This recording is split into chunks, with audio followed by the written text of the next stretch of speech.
Hello, welcome to the PIRA Proposal Development Workshop hosted by Global Ideas and AAP. My name is Callista Rakhmatov, and I'm a proposal coordinator in Global Ideas.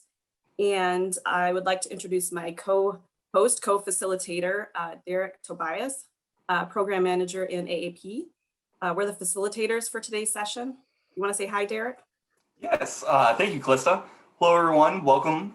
Thank you for joining us today, and good morning, good afternoon, good evening to everyone, wherever you're joining us from. Thanks, Callista. Thanks, Derek. So we have a couple of housekeeping things before we get started. Can we see the next slide, please? Thank you. So the first thing is that the workshop is in a webinar format, which means that everybody, the participants, are muted upon entry. And please use the chat function to introduce yourself to everybody. Please have your video off unless you are presenting or asking a question during the Q&A. And presenters will have screen sharing privileges. We will be keeping time, Derek and I, and when the presenters have about 5 minutes left, we will be letting you know that you have 5 minutes left, so you may be interrupted. We just want to let you know that so that you're not surprised if one of us cuts in. The other thing is that translation is available. So if you need the translation, you can go ahead and click on the interpretation button at the bottom of the Zoom window, and you can select French. And I will remind the the presenters to speak slowly to allow for interpretation. And I think Derek is also going to remind us of that in a little bit as well. And also, if you have any questions during the presentation, feel free to enter them into the Q&A box. And that's at the bottom of the Zoom window. And our team will be monitoring the Q&A box and will either address them real time if the question is related to the presentation or if it can be answered quickly in the chat, or we will hold them for the Q&A session at the end of the workshop. Next slide, please. So I'll just quickly go over the agenda. The first session is the welcome and overview, and that is from 8 to 8:40 a.m. Eastern time. I realize not everybody is in Eastern. First, we'll have the welcome and overview of AAP, and then we'll have an introduction to global ideas, and then we will talk about the PIRA grant overview and the context. Session B is about proposal development, and that is from 8:40 to 9:25 a.m. And that will be presented by Global Ideas. And then session C is all about PIRA grant budgeting from 9:25 to 10 a.m. And that will be presented by African Studies Center. And then the last session, session D, is the Q&A on the PIRA grant program and anything else that we've covered today from 10 to 11 a.m. Presented by AAP. Next slide. Derek, do you want to say a few words? Absolutely. Thank you, Callista. It is my great honor and pleasure to introduce the director of the AAP Africa office, who will introduce the rest of our team. But before I do that, I would just like to remind everyone, all the presenters, again, to try to speak as slowly as possible to allow for that translation. So I'm presenting a bad example right now, but I will try myself to speak a bit slower. And with no further ado, I present Richard Mkandaweri. Richard? Thank you very much, Derek. Let me join Callista to extend a very warm welcome to colleagues from Africa, the USA, as well as those who might be joining us from the other parts of the world. The conversation we're about to have is about how through AAP we can best foster a paradigm shift between African institutions and other partners, from both the global north as well as the global south. AAP, as my colleagues will be explaining later on, is a paradigm shift first by recognizing that the old paradigm where Northern institutions dominated in the generation of knowledge and ideas does not fit into the day's realities of Africa. I'm sure we have a lot of very good examples of how, you know, some of the global institutions have in the past tended to parachute into Africa policies and interventions that do not actually fit into the local culture. So PIRA is one of the mechanisms that has been designed to crystallize these new partnerships. We are hoping that those in the who are participating and the potential grantees will consolidate further the AAP model of partnership. The central focus of our work is to give impactful, to move towards impactful research that will transform lives on the continent. And my colleagues whom will be taking over very shortly will provide additional reflections on that. But let's move on maybe to introduce the team from AAP. If you can have the slide, please.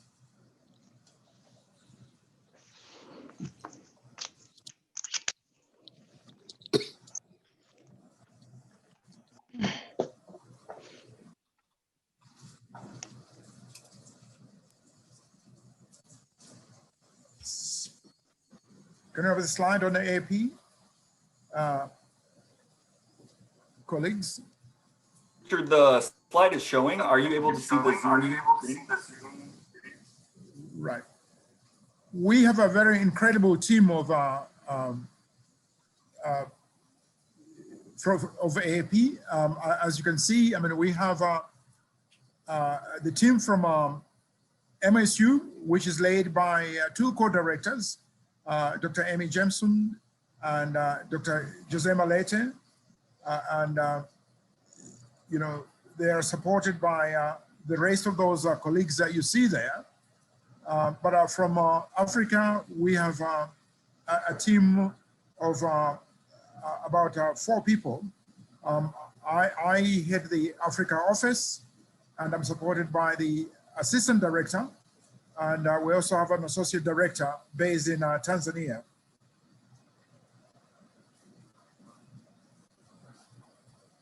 In addition to that, of course, we were supported by the fiscal office, Lisa Hines, and also the other colleagues. Yeah. Derek, we can move on. Thank you. Okay, thank you so much, Richard. I appreciate it. I will pass it off now to Calista for her to introduce Alan Hruska. Oh, I'm sorry. Are we? Nope, I jumped the gun. We're still on the AAP background. Or are we ready to move forward? Okay, my apologies.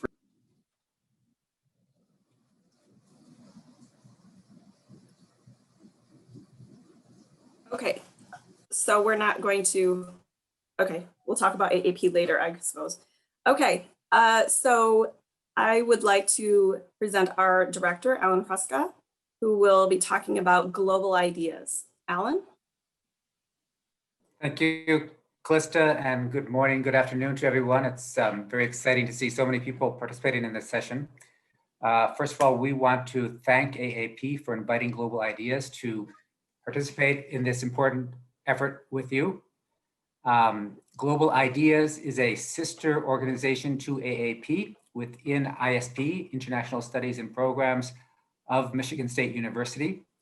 The significance of that is that we work across colleges, so we are interdisciplinary or transdisciplinary, and that's an important part of our effort as Global Ideas. It's a new unit, just still setting up during this COVID age at MSU, and our focus is to engage MSU faculty and staff with other partners, including from around the world, so that they can more deeply and broadly engage in international development efforts, specifically with AAP. We look forward to participating in this process. And I just want to briefly explain a little bit the expectations of our role in this effort. Global Ideas helps to bring together faculty and staff in communities of practice, identifying global challenges and working with faculty and staff to offer research, innovation, and ideas for solutions, and then working with resource partners to find opportunities to put those into practice. We work very closely with these teams and communities of practice when we identify specific opportunities, such as this, the PIRA grant opportunity, to work with teams to further develop their proposal and get them in shape for submission. We have a very small staff, including myself, and down below you can see us all. Gina Melendez, who's the program manager, John Bunnell, who leads capacity development specialist, Klista Rakhmatov, who you know already, who is our proposal development specialist, Anna Legra, proposal coordinator, Ann Stanton, administrative assistant, Tracy Carr, finance officer, John Wims, data specialist, and Rebecca Irvine, gender specialist. So this is our small team. And I mentioned small because I also want to calibrate expectations in terms of Global Ideas participation in this ongoing effort in PIRA. We're extremely happy to work with you today to go through proposal development, some tips in terms of the art, as well as the rules of proposal development and submission. And we do engage with teams, but unfortunately we don't have the bandwidth to give a personalized attention to every team going forward in this effort. But please do look at our website. We have resources available there. And if there are any specific questions, especially around identifying faculty on campus who might be part of your teams, please let us know, because we certainly work very closely with faculty at MSU via the communities of practice. So that's a brief presentation of what we are here to support today and going forward. And we look forward to supporting this process, and thank once again AAP. Thank you.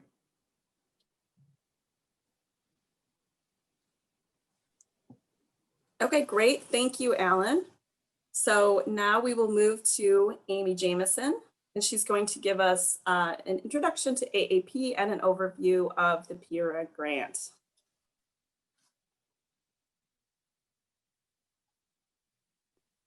Thanks, Calista. Sorry, muted. But hopefully you can hear me now. Justin, can you move the slide forward, please?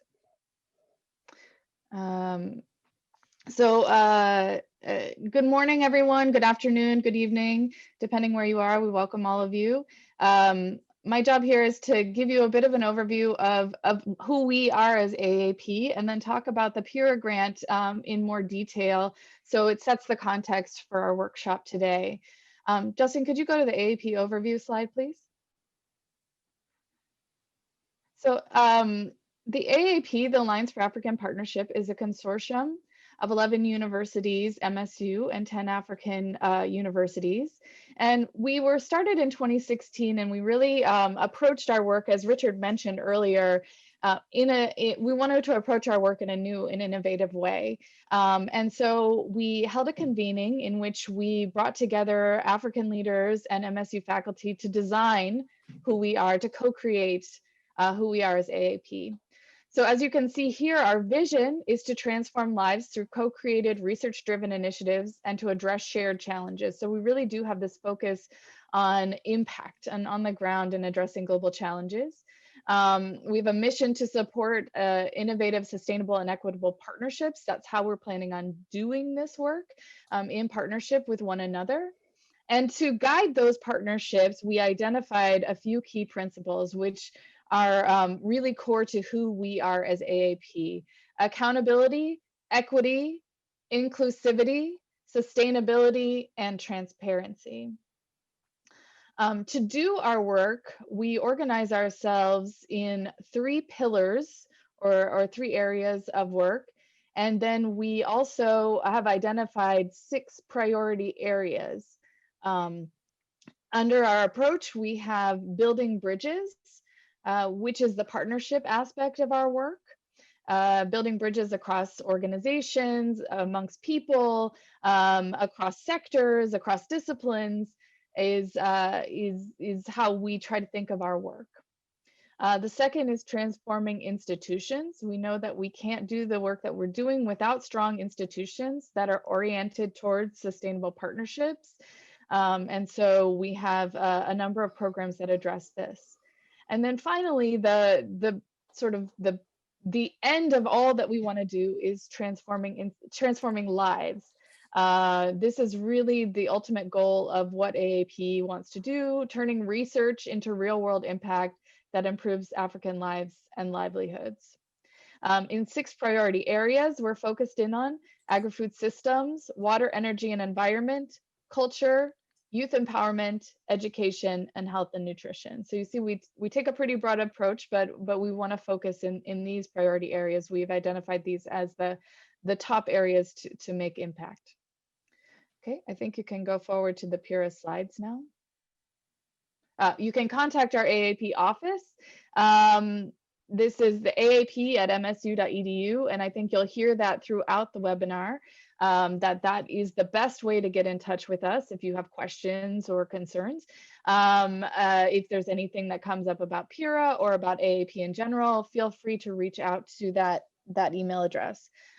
You can also reach out to specific people, Justin Rabinow, who's our program liaison, and then Derek Tobias, who's our program manager. They're available as well. We have our Africa office.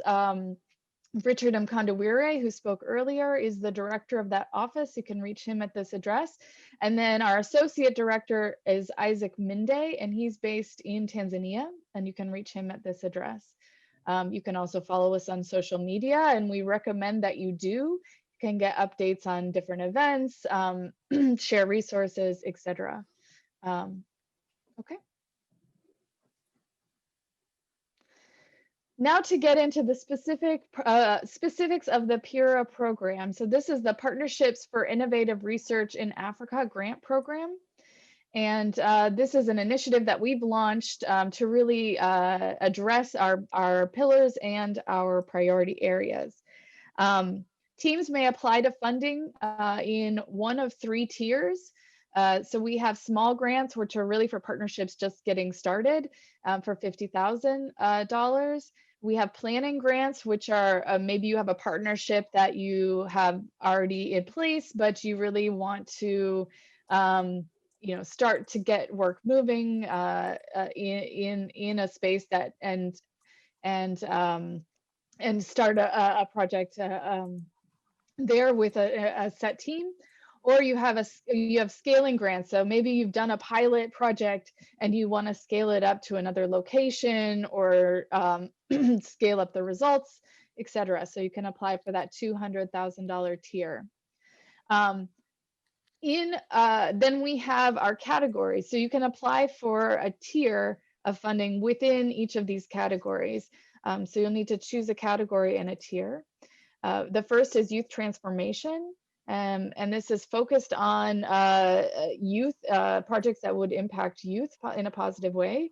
The project must have a PI from MSU and a PI from an African AAP university. That's the minimum requirement, as well as representation of a youth leader. And we actually encourage you to have as a PI, a principal investigator in this category, a youth leader. And representation from youth serving organizations. Then we have the Asia-Africa or the Africa-Asia trans-regional grants. Teams must include a PI from MSU, one from an African AAP university, and then one from an Asian university. So we invite you to apply for projects that span between Africa and Asia. The third category is early career researchers.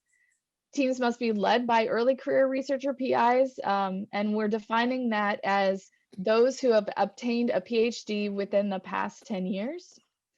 And we would invite one principal investigator from an African AAP university and one from MSU. And then the fourth category are global African diaspora grants. And these are grants that are looking at issues and challenges that impact the global African diaspora.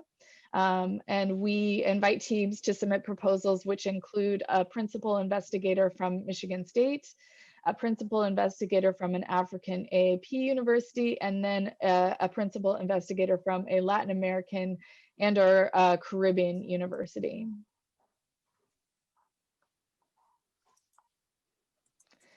Next slide, please.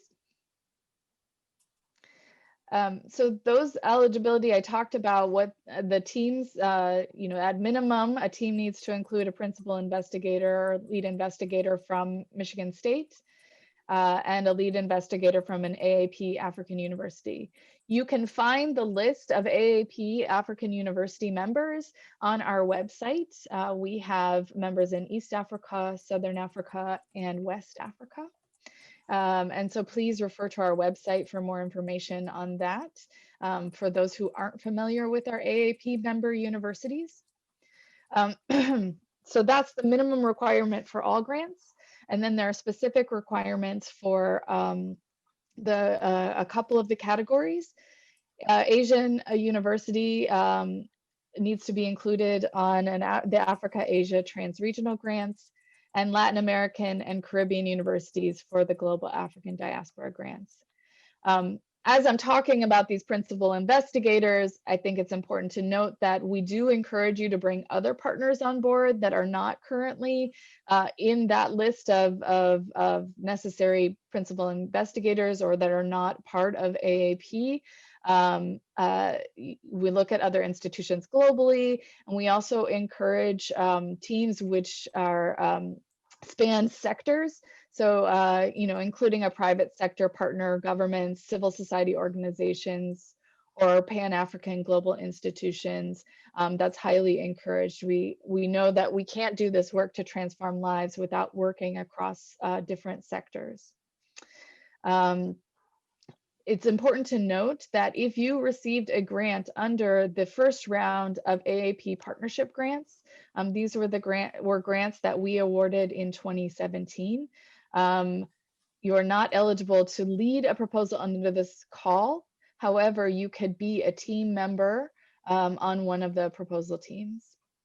Also important to note for those on this call who are working at MSU, international studies and program staff are not eligible to lead proposals. However, you can be on a team. And international studies and programs for those not at MSU is a unit within MSU in which Alliance for African Partnership is housed. Anne Allegra, who's on this call from Global Ideas, will go through in more detail what is needed to apply for this, but I wanted to give just an overview that you'll need a cover sheet for the proposal document. You'll need a narrative of a maximum of 5,000 words. You'll need to put together a budget and budget narrative, and we'll talk more in detail about what should be included in that later. And Lisa Hines from the AAP will talk about specifics in the budget and budget narrative and kind of guide you how to do that.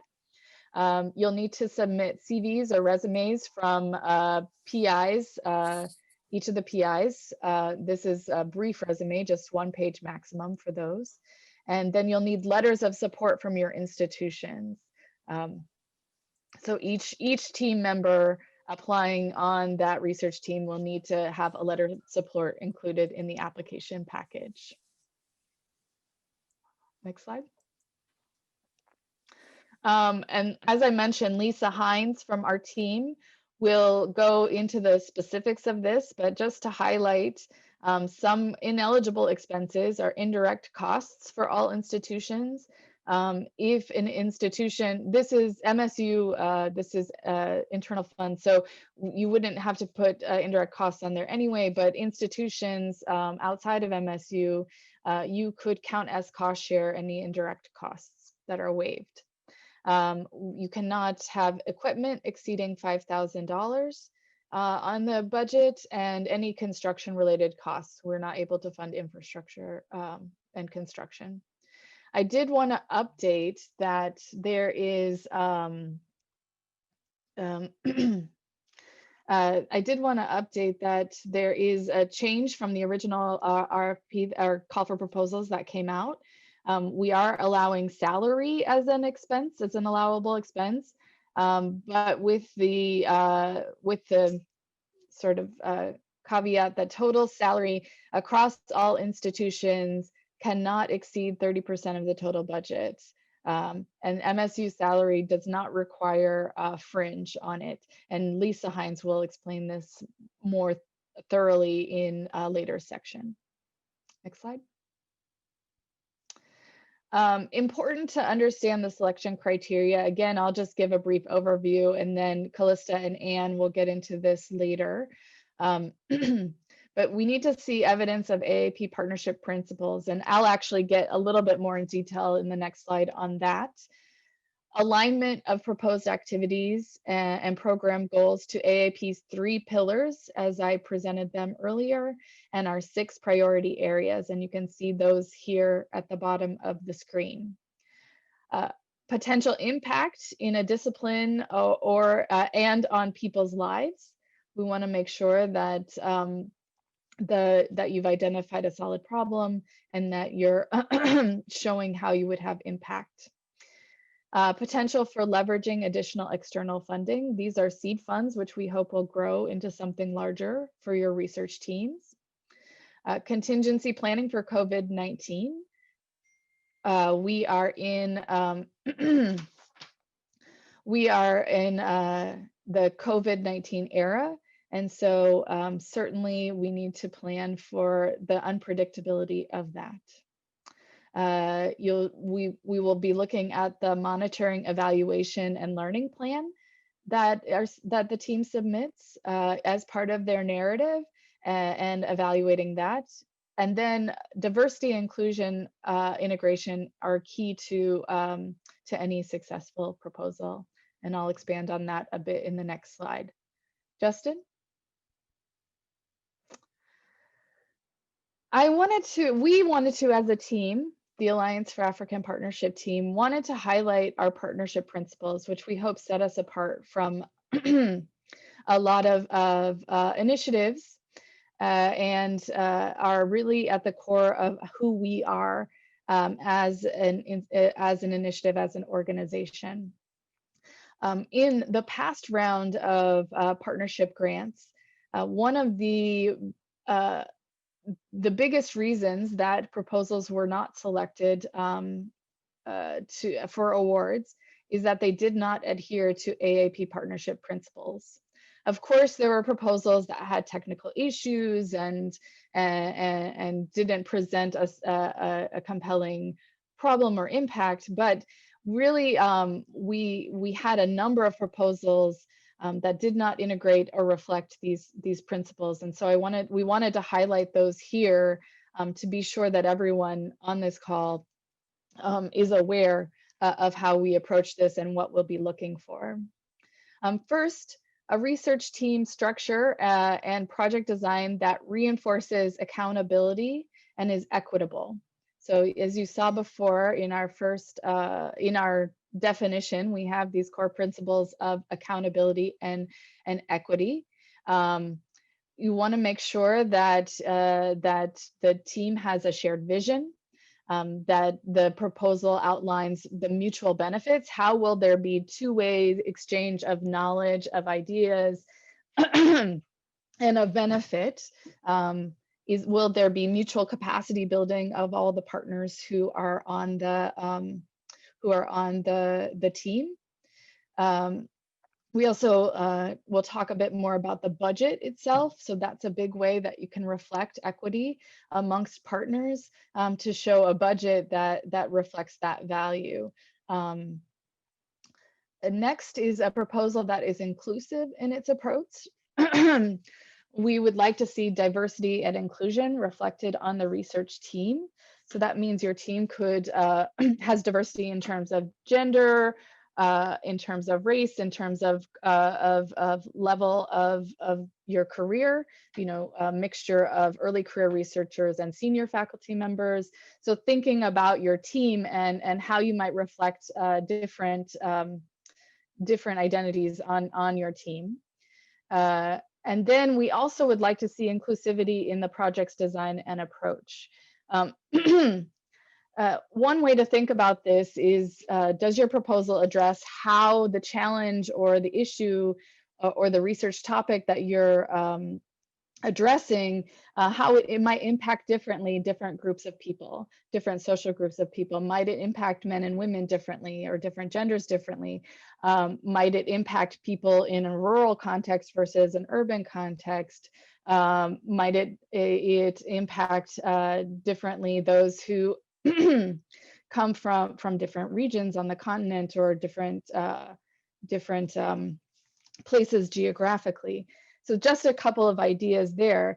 Also, the idea of inclusivity of communities in which you're working, to make sure that you might be involving those on the ground in communities who might be impacted by your work in a way that's respectful and not exploitative, that takes into account listening to the challenges they might face, as well as sharing your results and acknowledging the community in your work. So that's some examples of inclusivity. The collaboration must be sustainable beyond the initial grant cycle, with a view toward long-term collaboration. We don't want this just to be an award made and then after the funding is finished, the team is not able to continue on with their work. So the proposal should reflect the sustainability of your work and how you might move it forward in the future. And then also reflect a sustainable effort at addressing the problem or challenge that you've identified, and a sustainable effort to transform lives. How will your work be carried forward? Finally, a proposal development process. We'd like to see that reflected, that is transparent, with all partners engaged from the beginning. This is also something that we saw in the first round of grants. Many people would, at one institution, would formulate the proposal and submit it with then the rest of institutions just as team members, rather than showing how this project was co-created from the beginning amongst all of the partners, to show that the objectives, activities, resource allocation plans are developed jointly. So that's a really important aspect. And I think one of the major reasons that many proposals were not selected in the first round of funding is that they did not show this partnership principle of transparency and co-creation. Next slide. Just brief overview of the timeline. So we're at October 14th, which is the Q&A session and the Global Ideas Grant Writing Workshop. We have the application deadline is going to be on November 27th, 2020. So just over a month. We will announce awards in February 2021. We will work with, after that announcement, we'll work with the teams that are selected to finalize their budget and work plans by March 12th, 2021. And then we plan for all teams to start their work on June 14th, 2021 by that date. Next slide. So how do you find out the details of PIRA? Sorry to interrupt, but I wanted to give you a 5-minute warning. Excellent. I'm almost done, Derek. Thank you. Oh, great. How do you find the PIRA call for proposals? Hopefully many of you have seen the link to this. You can find the PIRA call for proposals on our website. As you see there, the link is there. But you can just go to aap.msu.edu and you should be able to access the PIRA call for proposals. You'll also be able to access FAQs on that, frequently asked questions. Then we have also an online digital platform for AAP called the AAP Bridge.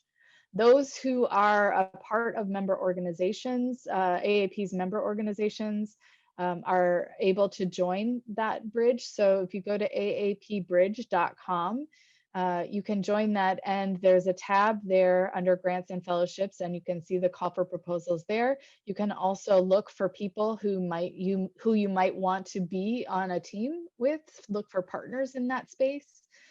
So we encourage you to access the bridge and join it there, and learn more about potential partners and about the call for proposals. Okay. Thank you. Thanks, everyone. Thank you, Amy. So it's Callista again, and Anne Allegra and I are going to be presenting the next part of the presentation, which is all about how to develop your proposal. Next slide, please.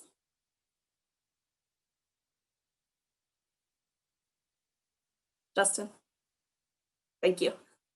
So we're going to talk a little bit about what are the different elements of your PIRA proposal.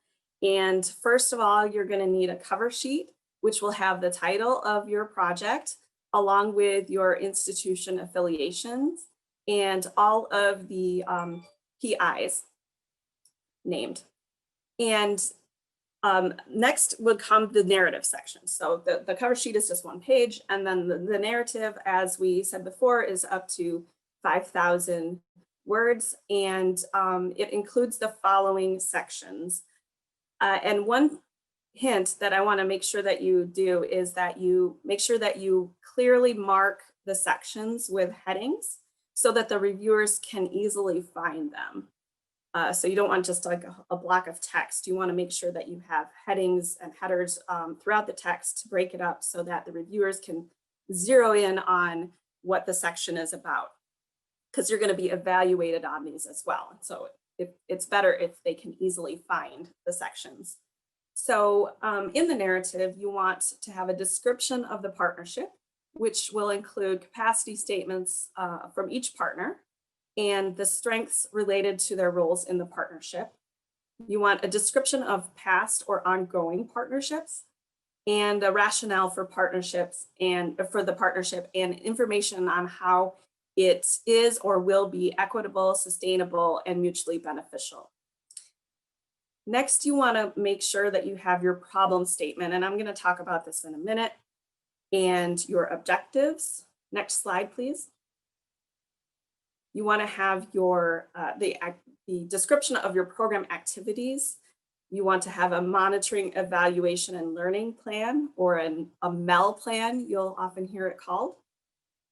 You'll also want to include potential sources of additional funding. So as Amy mentioned, you want this to continue beyond this grant. You want to make sure that it's sustainable. So you will need further funding after the initial activities are over, and a timeline of activities. And I believe that these grants are for 18 months. So your timeline is going to span 18 months. So that's all for the narrative part. And then in addition to the narrative, you'll want one appendix for the work cited. So all your citations that you list throughout the proposal, you can have an appendix for that. A letter of support from each partner's department, institution, or organization, and a CV or resume for each PI. And then you'll need a line item budget and budget narrative that Lisa Hines will talk about later. So next slide. All right, so now we start with how do you go about writing your proposal? So you want to start thinking about questions before you even start. You want to do some brainstorming. What is your idea? What is your plan, and how will it be implemented? What do you think about the timeline? When will you do certain activities, and what will those activities be? A major thing is, what is the impact? What is the result that you're trying to achieve, and who will it impact? And how will you know if it has had an impact? Who will do the work? Who will do each individual activity or task? And how much will it cost? And these are a lot of questions, and writing a proposal is a lot to organize. So what we like to do is we like to help people put together their thoughts and brainstorming into a nice tool that will help you when you actually get to writing your proposal. And we call this the project design chart. Next slide, please. So this tool is a little chart, and what it does is it helps to ensure the proper structure of your grant, your proposal, and it can be used for any funder. So it doesn't have to be used just for this grant. It can be used for any time that you're writing a proposal. And the required pieces for each funder tend to be the same, although they might call them different things. So that's why this is pretty much a universal tool. And it ensures that we have a proper logical flow. So it leads the reviewer through your argument in a logical way that flows naturally and is very persuasive. If you have all of these elements laid out and you put them together, leading the reviewer through your logic and why they should fund you. So the first thing that we need to do is ask yourself what the problem is that you are trying to solve.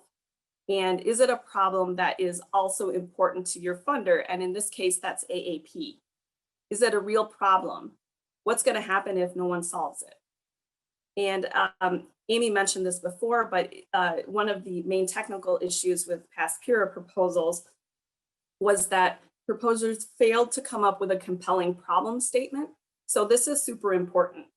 And how you answer these questions is how you'll know that this is a real problem. The second thing is, what is the goal of your project? Ideally, the goal should be to solve the problem that you just identified. And don't forget that the goal has to align with AAP's 3 pillars and 6 priority areas that Amy described earlier. Then you should identify 3 to 5 objectives that, if met, would collectively meet the goal of the project. And I like 3. 3 is a good number. Once you start getting more than 5, you really have too many things that you're trying to do, especially with these projects that are kind of smaller in scale as far as the amount of money and the time frame. So you really want to keep it succinct.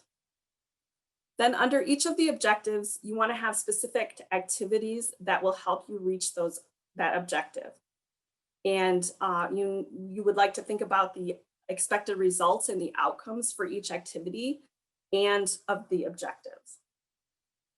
So stemming from these activities and objectives and reaching your goal should be the impacts from meeting the goal and objectives. And you can think about whether these are immediate impacts or long-term impacts. And then when you're thinking about this, you also want to think about evaluation and how are you going to know that you've been successful in all of those areas. So include that as well when you're filling out your chart. So proper project design ensures that the research plan or the project plan is feasible and it has a realistic timeline, budget, resources, and personnel. So the chart also includes those elements. Think about when you will do the activities. So remember the brainstorming activity earlier. You want to make sure that you know what order they need to be done in and who is going to do them, what personnel and resources that you're going to need to accomplish those tasks. So all of that can then feed into the budget. So next slide, please. And now you're ready to start writing the narrative. Next slide, please. So use the project design tool and you can use it to clearly describe your approach.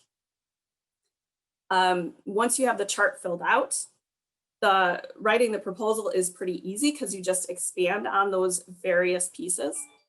And you want to include the following items.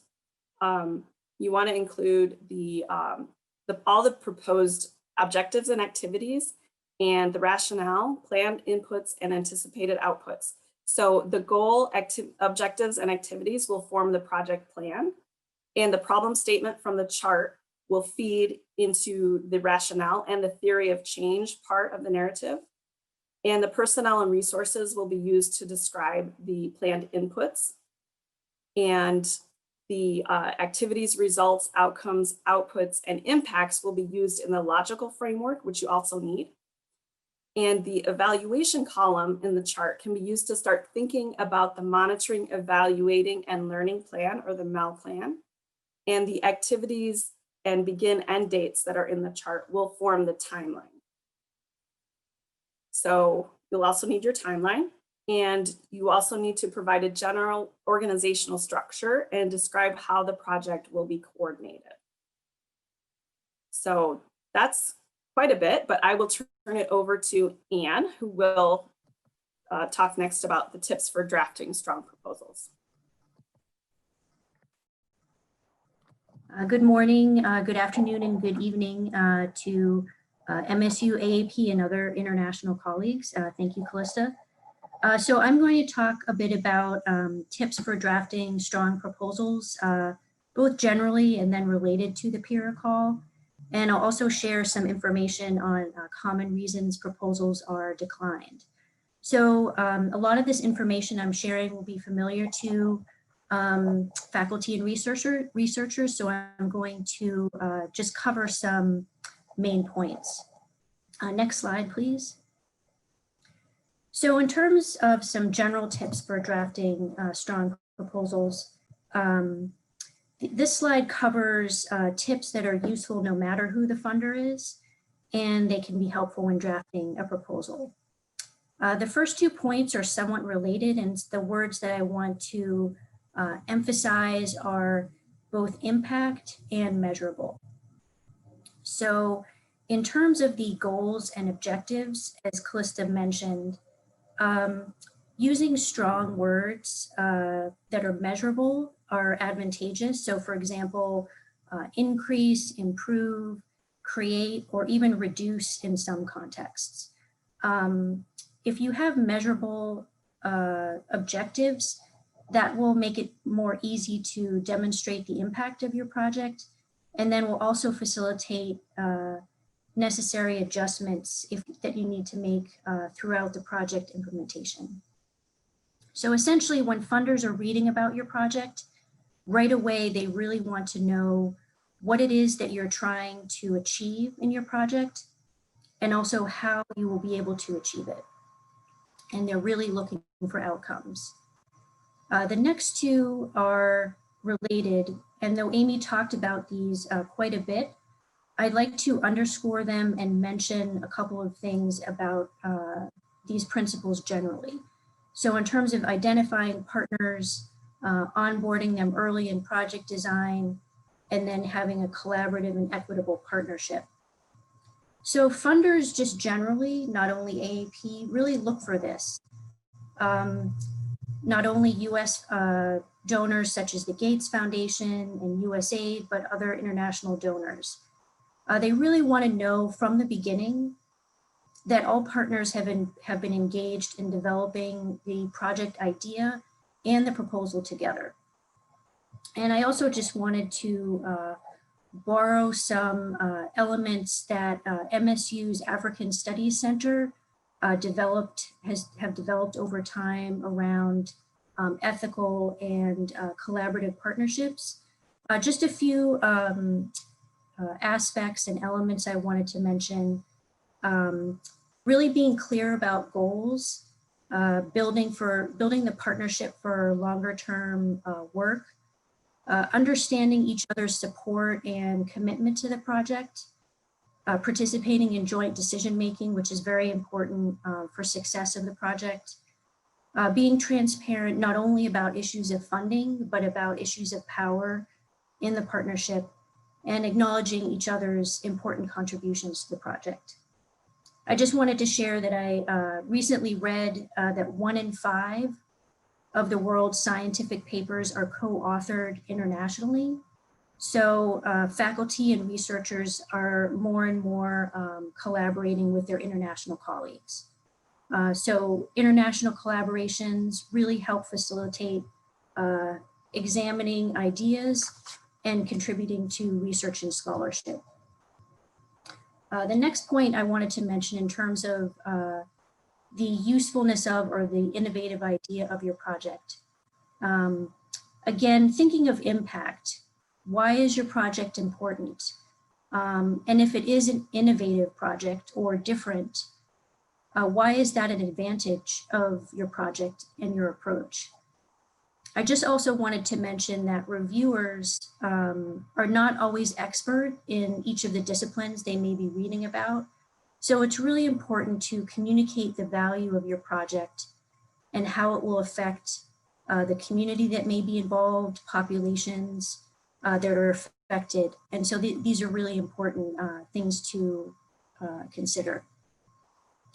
So the next point in terms of sustainability, and Amy talked about this a little bit, this really relates to the funds that you'll be able to find to continue the work of your project beyond this particular call. So if you have secured other funds or if you have identified other potential funders, it's really important to share that information in your proposal because it provides evidence that you've really thought about it. Even if you haven't secured funding yet, if you've thought about how you can move the project forward after this funding is really important. So thinking about how the project will be sustained. And I just wanted to mention a few resources to find funding. And so these resources are really, they're available to MSU folks, but when MSU faculty and researchers are working in your teams with other collaborators internationally, these are resources that you can tap into to find additional funding. So I just wanted to talk a little bit about them. So Global Ideas, we have a funding newsletter and a funding database. So my colleague, Ann Stanton, she sends out a newsletter each week that includes funding opportunities for international work, and she curates these opportunities. So she really takes a lot of time to be thoughtful about putting that information together. So this newsletter includes new opportunities each week, and then previous opportunities from past newsletters are collected in a database, which is behind an MSU login.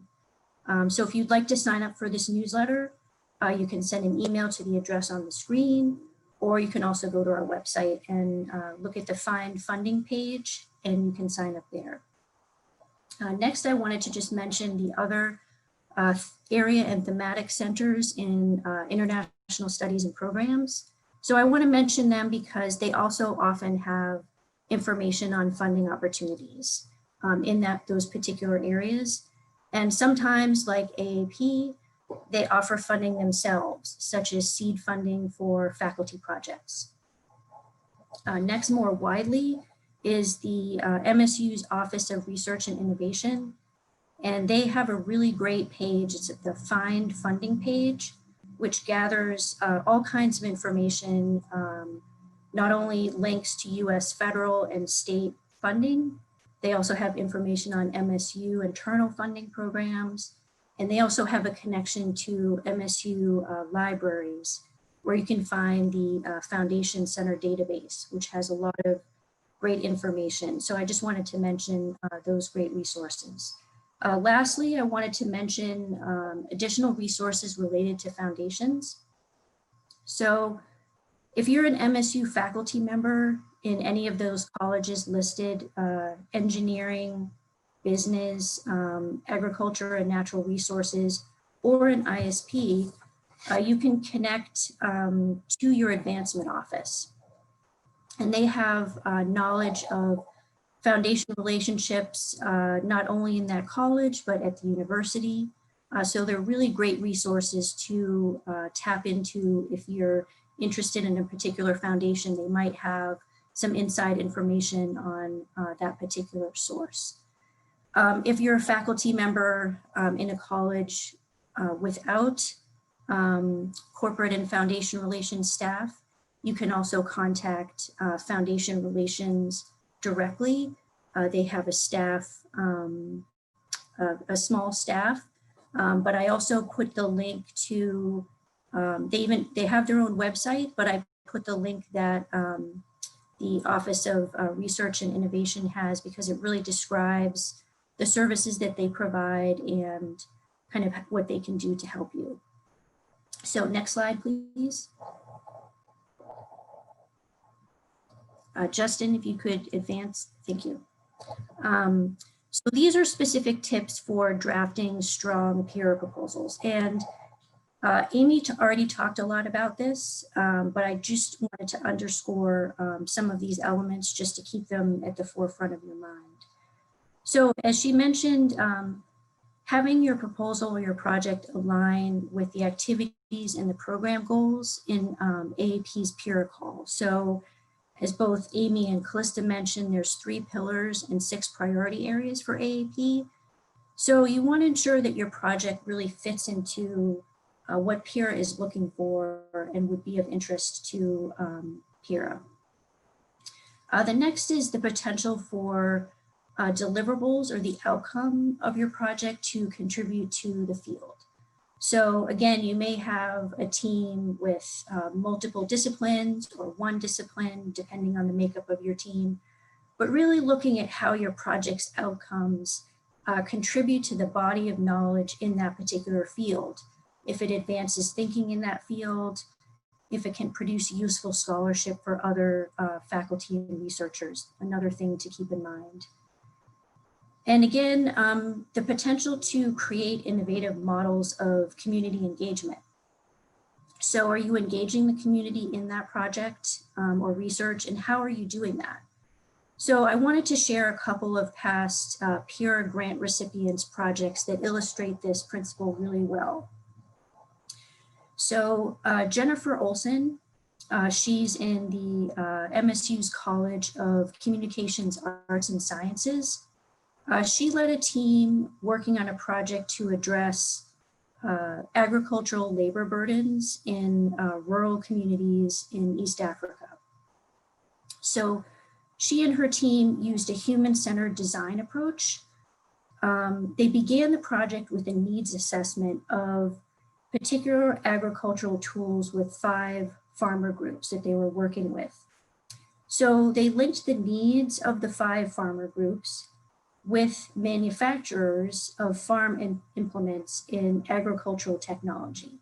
So some of these folks that they linked the farmer groups with were agricultural technology development organizations, metal workers, blacksmiths, carpenters, polytechnic schools, kind of stakeholders in that space. So the idea was to repeatedly modify these tools or implements. And this was done by testing them with these farmers in the community until the tools or implements reached a level or a stage of being accepted by the farmers as being useful. So that was a really good example of considering the community needs and having a give and take and a partnership. The next example I wanted to mention is Karamoko Jara in the Department of Animal Biology at the University of Cheikh Anta Diop in Senegal, led a team working on issues around advancing social and environmental benefits of agroecology productions in arid areas. So he and his team worked with communities to identify crop types and species that were preferred by the community and that would thrive best in that environment. So for example, some of the crops were mangoes, onions, tomatoes, ground nuts, etc. And working with the community in kind of a co-creative approach, they started improving these crops, increasing the productivity. And so as the project moved forward, researchers and the community shared their learnings around challenges and benefits. So those are 2 really good examples of this element. Next, I wanted to talk about contingency planning. So Amy talked about this as well. You know, we're still living in uncertain times. So it's uncertain when travel bans will be lifted or when it will be really safe for people to travel and come together in the same space to work on collaborative projects. So be sure to build in a contingency plan. I believe the grant period starts in June. So do your best guess based on the information that we have currently. As we know, things may change. So just be mindful of if things are still unsafe by June, how you will be able to go forward with the project and how international collaborators will be able to work together. Amy again talked about the potential for the project to attract and or leverage external funding.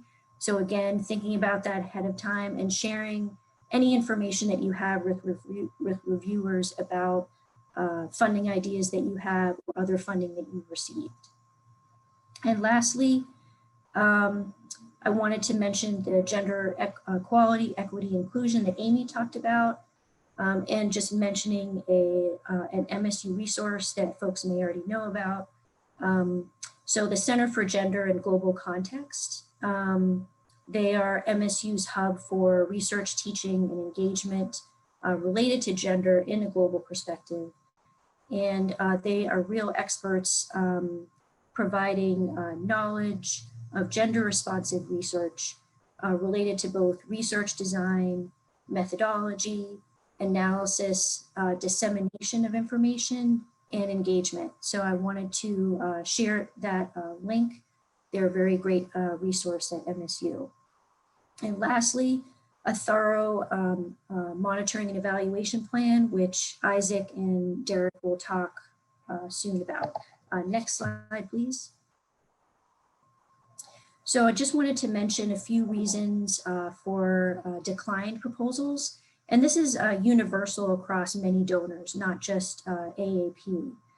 And these are things that reviewers really pay attention to.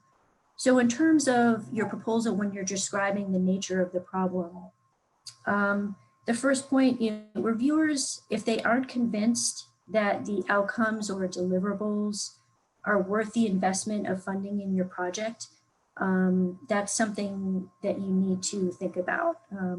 Really convincing them, having a compelling reason for them to invest in your project. And secondly, Calista talked about this a little bit too, your basic hypothesis or your theory of change. Are you creating something that's measurable? Are you taking the external context into account? And are you paying attention to the assumptions that come with the project that you're undertaking? In terms of the approach to the problem, if the research plan is vague, so you really want to talk about how are you going to evaluate the project. If that's not clear, the reviewers may worry about the quality of your outcomes. And they really want to know what your strategy is. So it's important to be clear about that. In terms of your research plan design, so again, this is thinking about have you maximized the reliability of your data that you're collecting? And have you really thought about the time that it will take to collect and analyze the data and also use that information to feed the project if you need to make adjustments midway during the project? And then in terms of the proposed methods that you're using, if you're using qualitative or quantitative or both methods, are they going to effectively measure and evaluate what you're doing? And are there strengths or are there weaknesses related to the methods? I'm so sorry to interrupt. We are having a problem with the French translation. Would you mind pausing your presentation momentarily? Sure. While we get that technical glitch fixed? Sure, of course. Thank you so much. We really want our Francophone participants to be able to hear this information. I see that both of our interpreters are on mute. So maybe that's the challenge.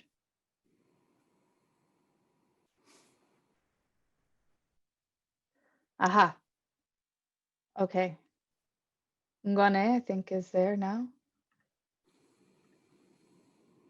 Ngone, are you there?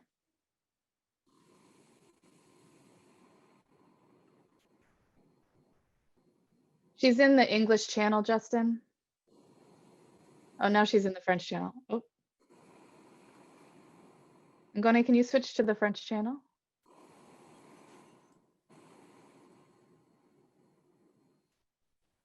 Oui, maintenant j'entends. Okay, thank you.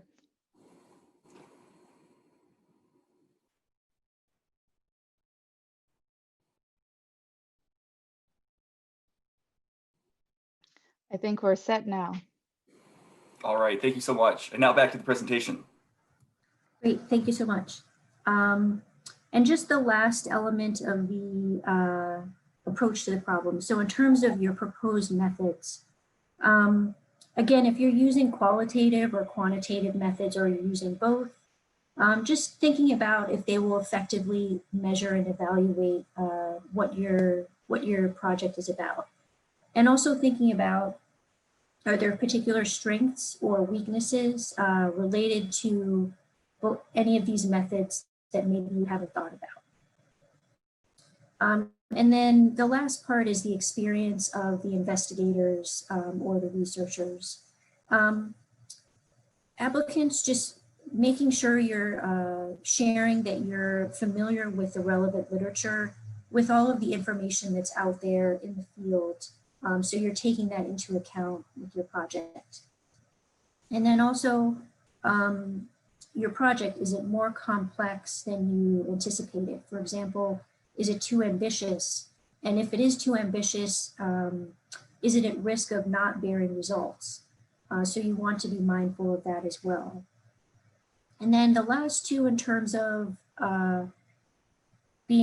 proposing to enter an area of research, which you may not have as much familiarity with, or if the reviewers feel that you don't have sufficient expertise in that area.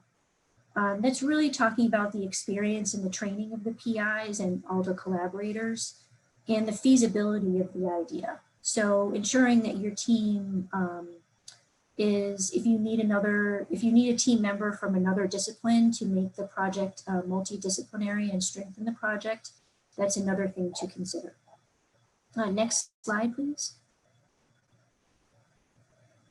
So lastly, I just wanted to talk about reviewing your proposal carefully. And a lot of this information is very simple and very familiar to everyone. But I have to say, Callista and I would probably agree that even as proposal coordinators who are, our job is to pay attention to these things, we really need to rely on these as best practices, because as we know, when we're writing a proposal, it can be very complex, very intense. There's a lot of information to impart, and sometimes we get caught up, and before we submit a proposal, we really need to just kind of step back, take a look at what we put together, and make sure that we haven't forgotten anything. So numbering the pages seems very, very common sense, but this is very important to do, because it not only helps you to situate where you are in the narrative, but it also helps the reviewers when they're reading your proposal. Next, this is also very, very easy, very common sense kind of point, but making sure you're mentioning who the faculty members are, who are the partners that are involved, and what their roles are, and making sure that you include that information in your proposal. In terms of aligning the project objectives and activities, again, Amy has mentioned this, Callista has mentioned this, I will also mention this. This is really key. So if the project objectives and activities don't make sense, or they don't really follow a plan, or they don't have progress throughout the project, reviewers will really struggle to understand your project, what it's about, what your plan is, what your outcomes might be. So I just really wanted to underscore, we want to make it as easy as possible for the reviewers to understand what your project is about and be clear. And this also helps you, when you're putting together the proposal and you have a clear plan, this lays out a roadmap for you. As Callista mentioned as well, try to include, well, actually just include section headings to guide the reviewers. So I was looking at this particular call, and under the guidelines for applicant section, there's, after the cover page, there's sections or points 2 through 8. And so these can really serve as their own headings. And this will provide structure for your narrative. It will guide the reviewers through the kind of story of your proposal and of your project. And then this is a big one, which us proposal coordinators also always pay attention to and always have to remind ourselves, is just checking the word count. So for this particular call, it's a 5,000 word maximum. So just checking to make sure that you haven't gone over the word limit. And this can be easy to do when we get into descriptions of the project and we get excited about telling the story. We want to make sure we don't go over the limits. And then the last point in terms of reviewing the call to ensure that all the required elements are included. Again, this is a big one for us proposal coordinators. When we're working on a proposal, we get really intensely involved with the narrative. There's a lot of moving parts. So we just go back to the call and we check off all the pieces that are needed for the full application package. So in this case, the narrative, the CVs of the PIs, support letters, the budget, etc. So just taking a step back and saying, okay, I want to make sure I have everything and just checking that off. And then finally, I just wanted to wish you all good luck. This is a really exciting grant program, and I hope you could all be successful, but I just wish everyone good luck with their proposal development. And I will now turn it over to Isaac and Derek to discuss monitoring and evaluation.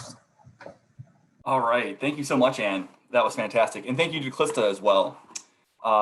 Just a reminder to the viewers today that we will be having a question and answer session at the end of the presentations. And there is also a box to enter, the Q&A box, to enter any questions that you have right now in case you want to ask them while they're still fresh, because I know that was a lot of information and very useful and important information. So just wanted to remind all of the attendees about the question and answers. But as mentioned, AAP, we really focus on the impact that research has and turning research into impacting people's lives.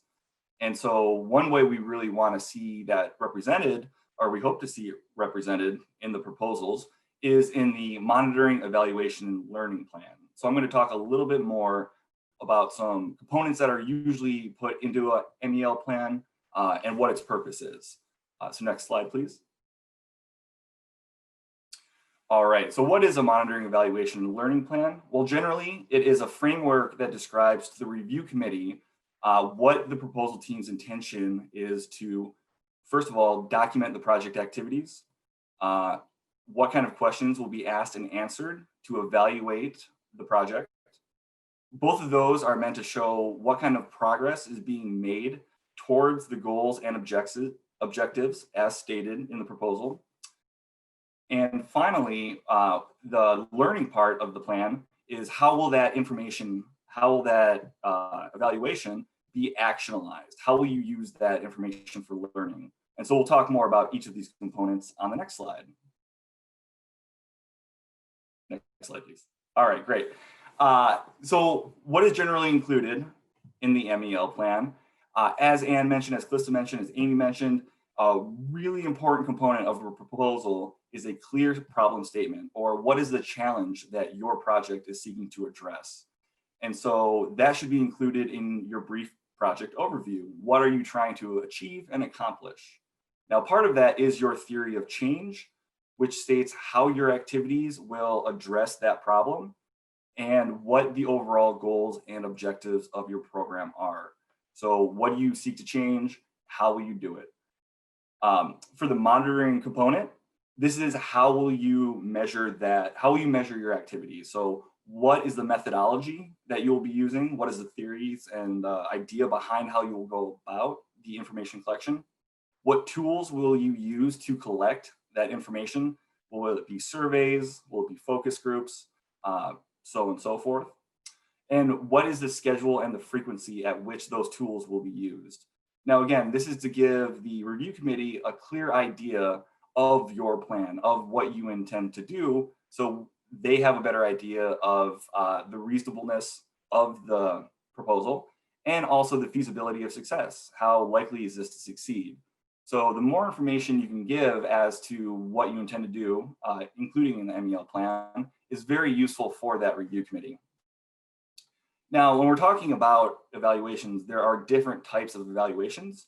So that's something also to keep in mind when you're talking about your own monitoring, evaluation, and learning plan. For instance, you can do an impact evaluation that is showing what impact your program had vis-a-vis if nothing else was done, to the counterfactual if nothing was done to address that problem. There are performance evaluations that don't look as much at the impact or result of your program, more about how the team itself performed in the implementation of that project. Sometimes that's done by external evaluators, more impartial evaluators, but the implementation team can also do a performance evaluation by asking feedback from the beneficiaries or the participants in a training. So that's something also to keep in mind. How will you be evaluating and what will you be evaluating? And also partner self-evaluations. As Amy mentioned very early on, this is really to promote equitable, transparent, mutually beneficial partnerships. So one component you might want to include is how will the partners evaluate each other according to those AAP values? So those are different types of evaluation that a program implementation team can conduct. As mentioned earlier, the learning component is also very important. How are you going to use or actionalize that information? So will you use it internally in adaptive management? Will you change the structure of your program based on the feedback you're receiving as you're evaluating the program in real time? And or, it doesn't have to be both, but it should.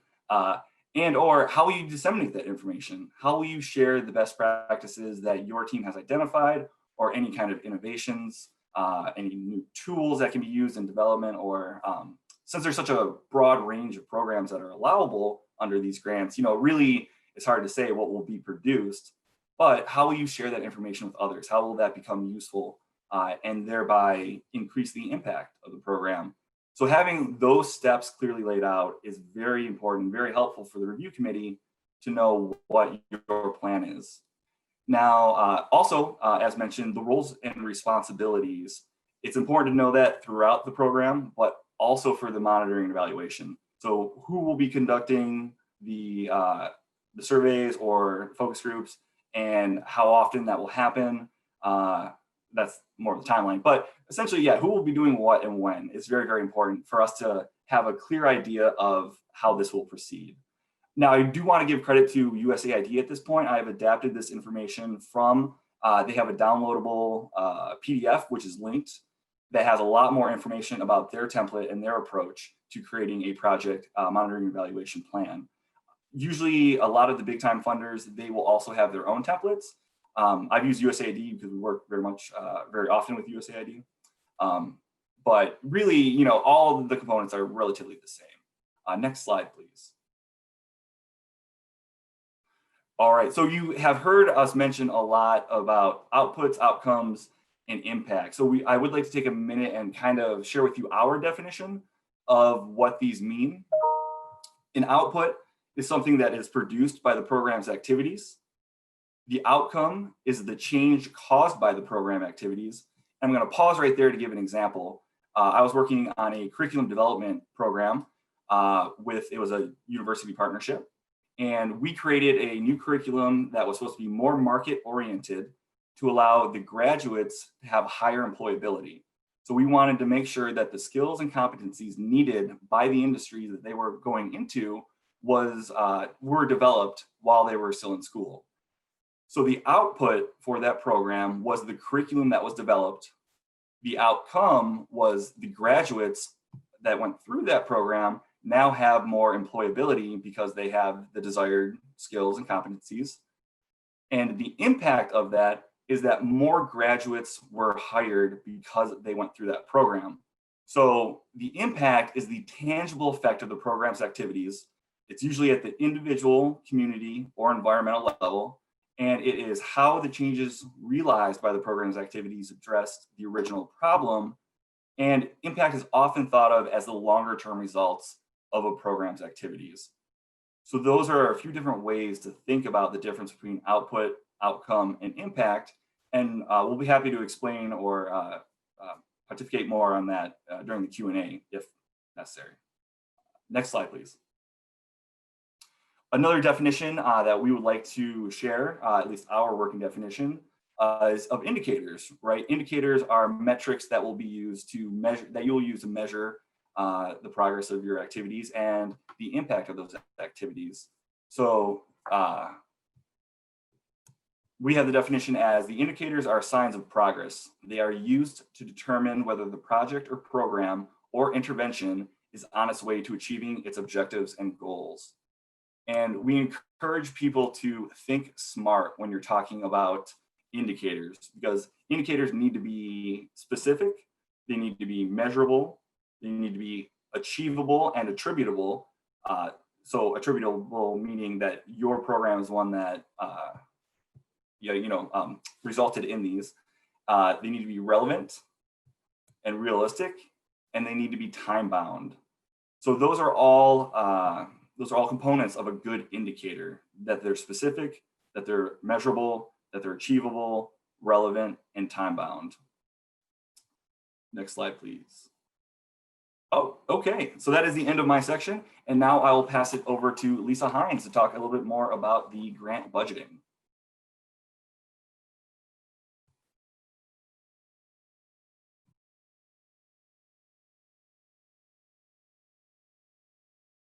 Sorry, realized I was on mute.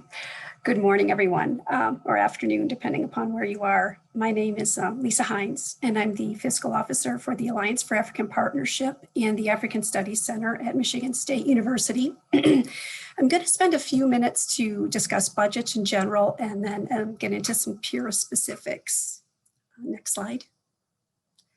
So project budgets are important in that they help the principal investigators provides them with a framework for their project design. It lays out their work plan, gives a reasonable estimate of the works that will be funded, and clarity for the collaborators as to the amount of funding for each activity.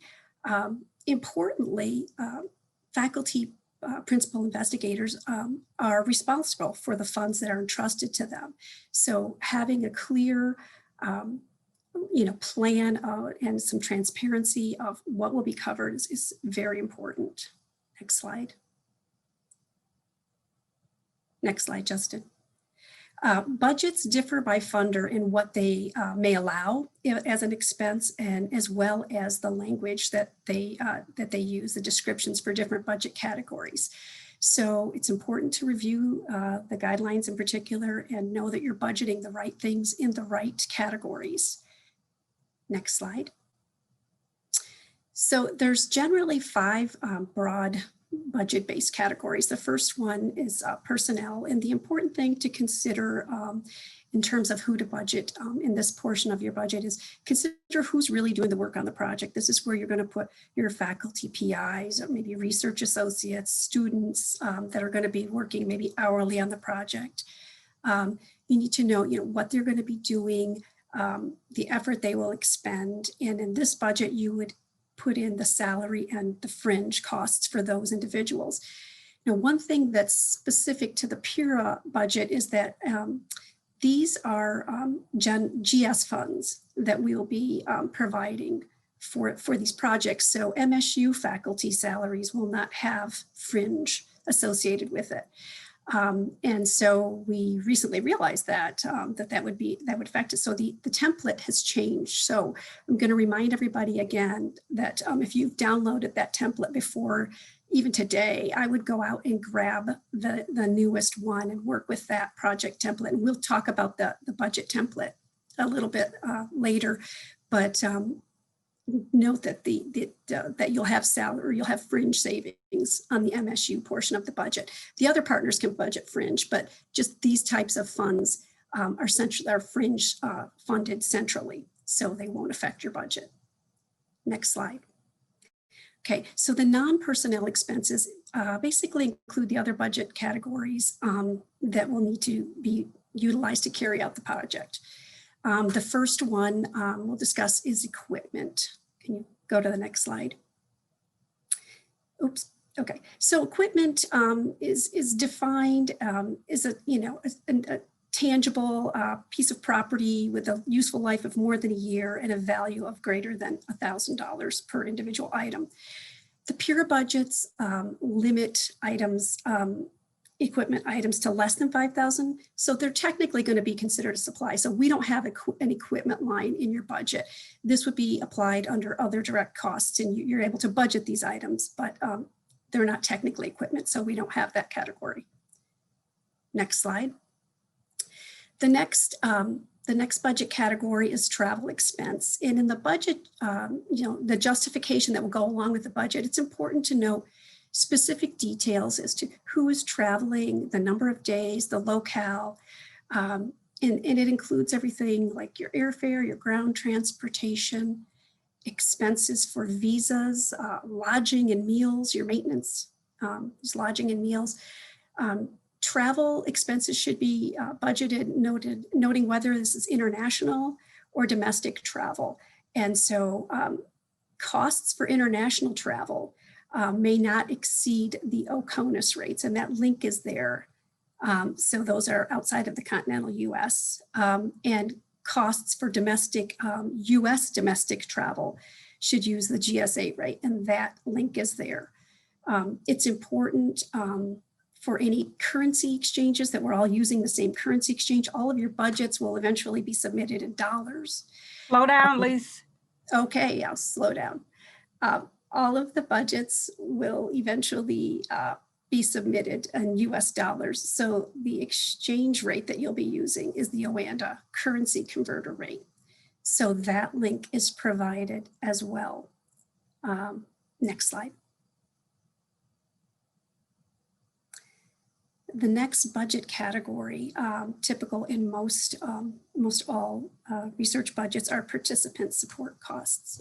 So participants are defined as people, non-employees, so it wouldn't be your PIs or anybody like that. It's recipients of the service or training. So if you're, for instance, your project had a workshop and you are providing travel for people to attend your workshop or conference, it would include the expenses for those participants. So things like event and registration fees, support costs for lodging for people that would be in travel status, or rental for the event facility, training materials, stipends. You may have a project where you have people travel to a medical appointments or something like that. Those kinds of costs, laboratory costs for participants, that sort of thing. Next slide, please. So the bulk of the remainder of the budget essentially is your other direct costs. And depending on your project, it can be quite varied. It's things like materials and supplies, publication costs, graduate tuition or fees, if that makes sense under your budget, under your project, computers, any tangible equipment less than $5,000. So if a computer is essential and applicable to this project, it would go here. Rental fees, consultants. It's important to note that consultants are not PIs on the project. They would get budgeted under salary. So it could be, you're hiring a videographer, or you're hiring, you're paying lab services for something, some analyzing of something. You're doing an agricultural product and you're buying seed or fertilizer. All of these kinds of things would go under direct costs. Next slide. Okay, facilities and administrative costs are another broad budget category. and they are usually typically a percentage of direct costs. Note that the PIRA grants do not allow facilities and administrative, and sometimes they're called, facilities administrative are called indirects, FNA, overhead. They are essentially all the same thing. And these are not allowable this particular award. So it's important to be sure that your direct costs capture your actual costs to deliver the project. Next slide. Okay, so, you know, basically all grant budgets have these broad categories, but again, I'm going to touch on some PIRA specific guidelines that indirect costs are not allowed. And so for partner institutions, it's important that they work with their institution, their grant office, you know, to know that this is, they may need a waiver. Sometimes MSU requires a waiver. It depends on the type of project, the type of call. So make sure that you have you've looped in your internal administrative people. Equipment exceeding $5,000 is not allowable. That would be considered a supply and be under other direct costs.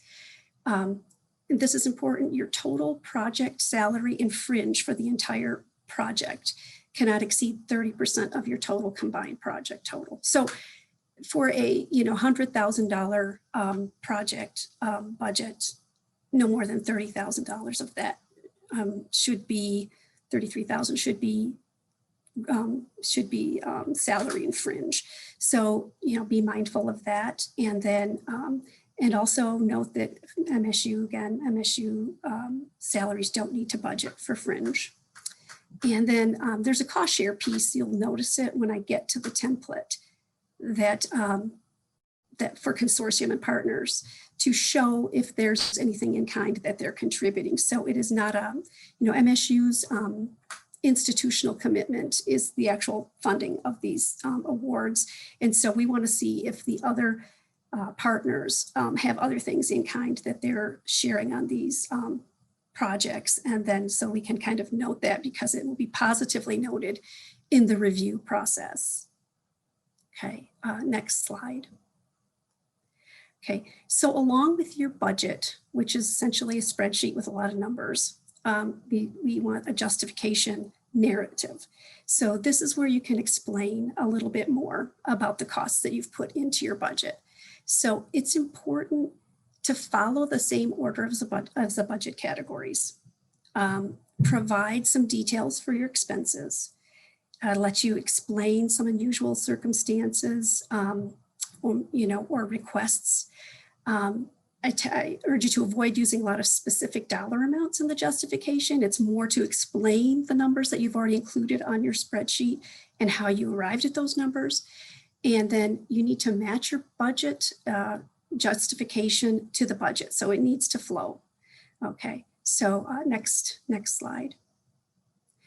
So if you look at this, this is a sample that I've just snipped from a budget justification. This piece is on travel. And if you notice, it's talking about who's traveling, an MSU staff member, where they're going, when they're going, and where those rates came from. So that's what your justification is going to do. It's going to give some clarity, answer those questions for the reviewer a little bit, and help them to know where you got the expenses. And it's important to note that, especially for travel, that you're using the same rates. MSU faculty are familiar with these. And so, you're going to submit one budget per project, and the MSU faculty member is kind of going to be the lead on that particular piece of it. So if we can share, Justin, can you share the template? Or would you like me to share it? If you have it up, I'll stop sharing, Lisa. Okay, I will get to it. Hold on here. Get a lot of windows open. Okay.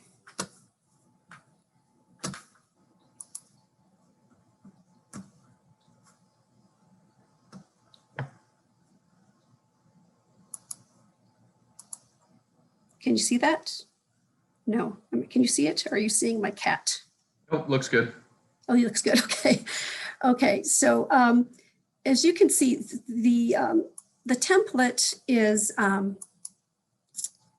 you still see this? Okay. Now we see the cat. Now you see the cat. I had to move it. Okay. I'm going to move it over here. I'm going to be looking away. Okay. Can you see it again? Yep. It's back. Okay. Okay. So the very first page of the budget template is a summary, and it shows salaries, fringe, travel, participant costs, and other direct costs. So all the categories that we're allowing on the this budget. There's a little disclaimer here that talks about proposed budgets should be co-created by the partnership teams and reflect an equitable distribution of funds, with each institution budget reflected on a tab within the budget template. So there's no cost share requirement, but we want to see institutional commitment. So so the MSU partner tab, I'm going to go to that tab now, and hopefully you can see that. You can see there's space for all those different categories. The blue boxes here is where they should put in things like their salary rate and their percent of effort. And then these will calculate. So stay away from the gray shaded boxes and the green shaded boxes and and as well as these, because they'll tabulate automatically for you. So there's enough tabs here for an MSU partner plus another 6 additional, so 7 total partners. If you have more than that, you're going to have to add additional tabs. And we can help you with that if that's the case. I caution you not to delete tabs because it'll break some links and you'll end up with a sort of messy sheet here. This is why it's important for the MSU partner to really work with their fiscal officer or their research administrator to help them with this budget and make sure that, you know, I mean, they're welcome to, you know, if they're Excel pros, but I'm just saying they need to follow their internal policies anyway. So I recommend that they work with their fiscal officer or their research administrator on this. You can change the names if you only have, you know, one partner, just say, you know, none or something on here. You can change the names. This is where I want you to see. So for instance, a partner, maybe an institutional partner from Africa, maybe they're going to say, okay, well, we can help with ground transportation if people come here. So we have maybe 5 travelers at $100 a day for ground transportation, but we're willing to provide half of that cost. So then the AAP funded cost would be $250 instead of $500. And if you go back to the total project, you'll see that it added that in. So, you know, you can you can insert, I've left this spreadsheet unlocked so that you can insert, because you may have more direct costs than what's here. And these are just general categories.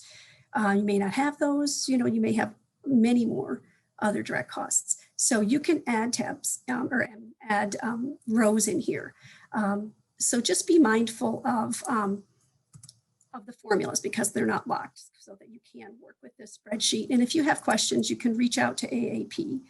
But it should just make sure that that you have that you collaborate. It's going to take a lot of collaboration to get this together and make sure that the budget is all in US dollars once it's submitted using the Oanda exchange rate. Okay. So I don't have anything else to share there. All of this information will be included with the presentation, and it's also out on the AAP website. And note that we did make some change on the template, and so you should download the newest one, which is out there today. I want to make sure that you have the one that's most easy to work with. So I think that's, go ahead, Justin, is there anything after this budget justification slide? Okay, final points. 1 budget per project. In addition to collaboration among the PIs, MSU PIs should be working with their research administrators and fiscal officers to complete the budget and be responsible for submission of the overall project budget. And then once it's awarded, the overall management of the grant funds for the project. Consortium and other partner PIs need to follow all the procedures of their institution, and note that paid effort on the project is paid to the institution, so they're considered an employee on the budget. And the completed budget and justification are part of your overall project, so that it should match your work plan, and it should be relevant and timely and follow along in the same pattern. So I don't think, do I have any more slides there, Justin? I think that's the last one.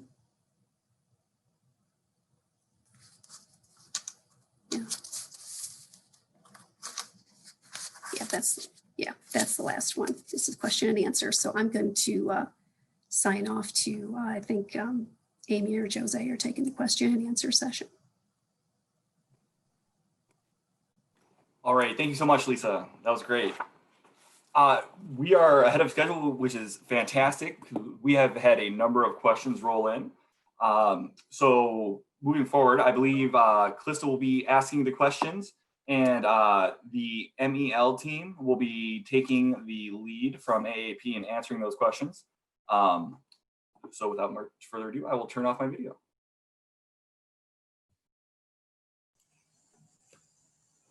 Thank you, Derek.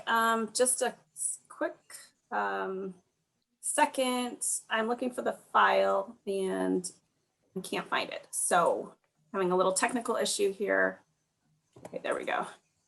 Sorry about that. It's loading. Okay, our first question is, I am interested in documenting endangered languages in Nigeria. Please, how do I get links to potential funding agencies interested in this line of research? So I guess this would be directed at Anne Allegra and myself. Or anybody else who wants to jump in and answer this, please feel free to do so. Yes, I can jump in. Yes, Yep. please, go ahead. Isaac. Yeah, this is a good question, and I would like to inform the questioner that in the last round of grants, we had a team which was working exactly on the same topic, but for East Africa.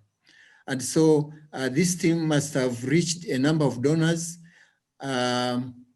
in an attempt to basically adhere to one of the conditions of the AAP grant. And so I would encourage the person asking the question to get hold of us so that we can link you up with this team. And in fact, that is going to be a big plus because who knows, you may begin forming a very big network on the subject. Over. Perfect, great, thank you so much.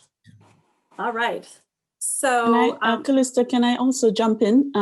This is Please. Jose. I would also suggest that anyone who has, questions about additional funding agencies or where to look for funding, that they should contact their research offices in their universities, because they also, in many universities, subscribe to databases that have, that share information about funders, and that would be a good first step that you should look to. Thanks. Okay, anybody else? I want to jump in. Anne Allegra also gave a number of resources for finding funding, especially if you are an MSU faculty member. So I would encourage you, so if you are working, if you're not at MSU and you're working with a PI at MSU, the MSU PI has access to those resources and can share those with you. So that's another source of information about funding opportunities. So unless there's anything else, I'll move on to the next question. Is it possible that the PI from MSU should be an early career researcher? I will turn this over to Amy and Jose.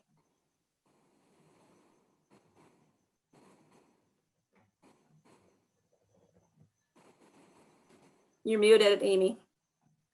sorry, I said I could jump in and then Jose can pick up anything or Isaac. Yes, we do have that early career researchers category. So if you are applying in that early career researchers category, you must be a researcher with a PhD that has received that PhD in the last 10 years. So that is specific to that category. You certainly could be an early career researcher applying to any of the other categories of grants. That's not restricted to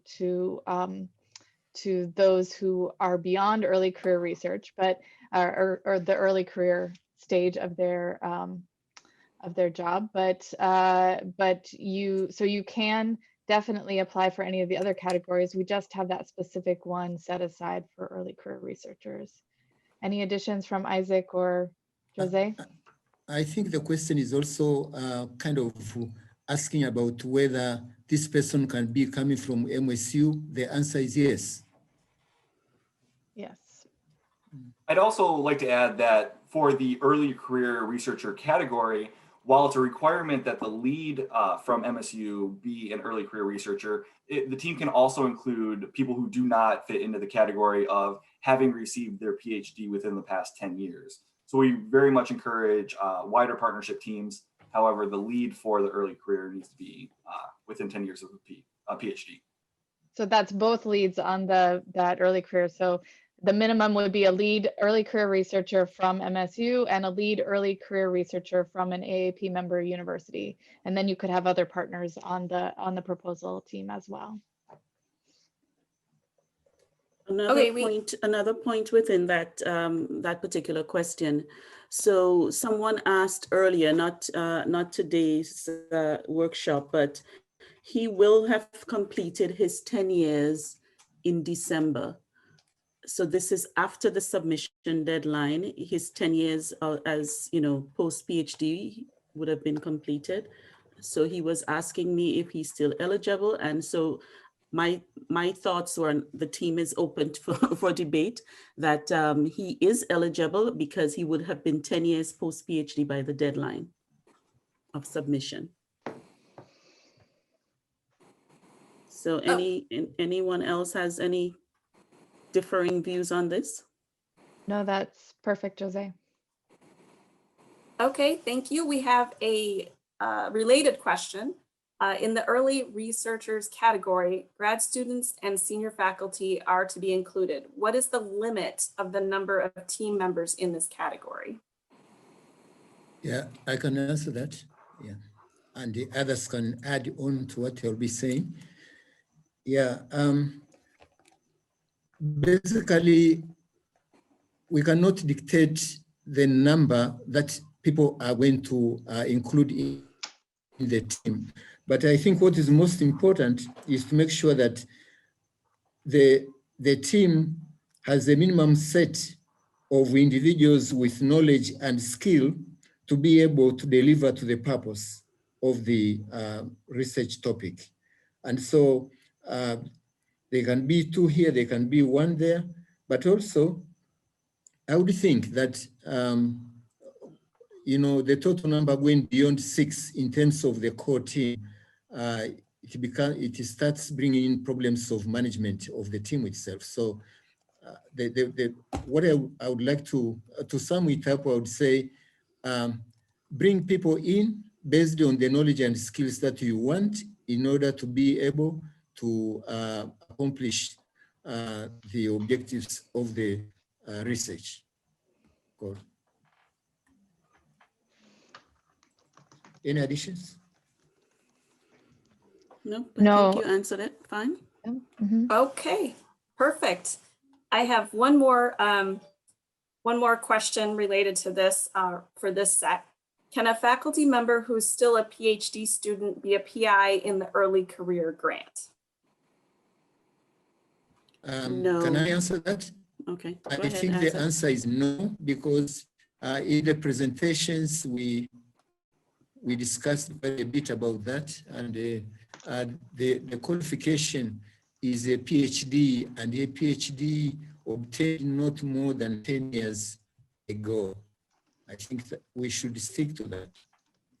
Yes, but that person could be a team member if possible. So if they could find somebody else to be the PI who fits into the eligibility, that person could be a team member. Okay, thank you very much. I'm sure we'll get more questions along those lines as we continue on.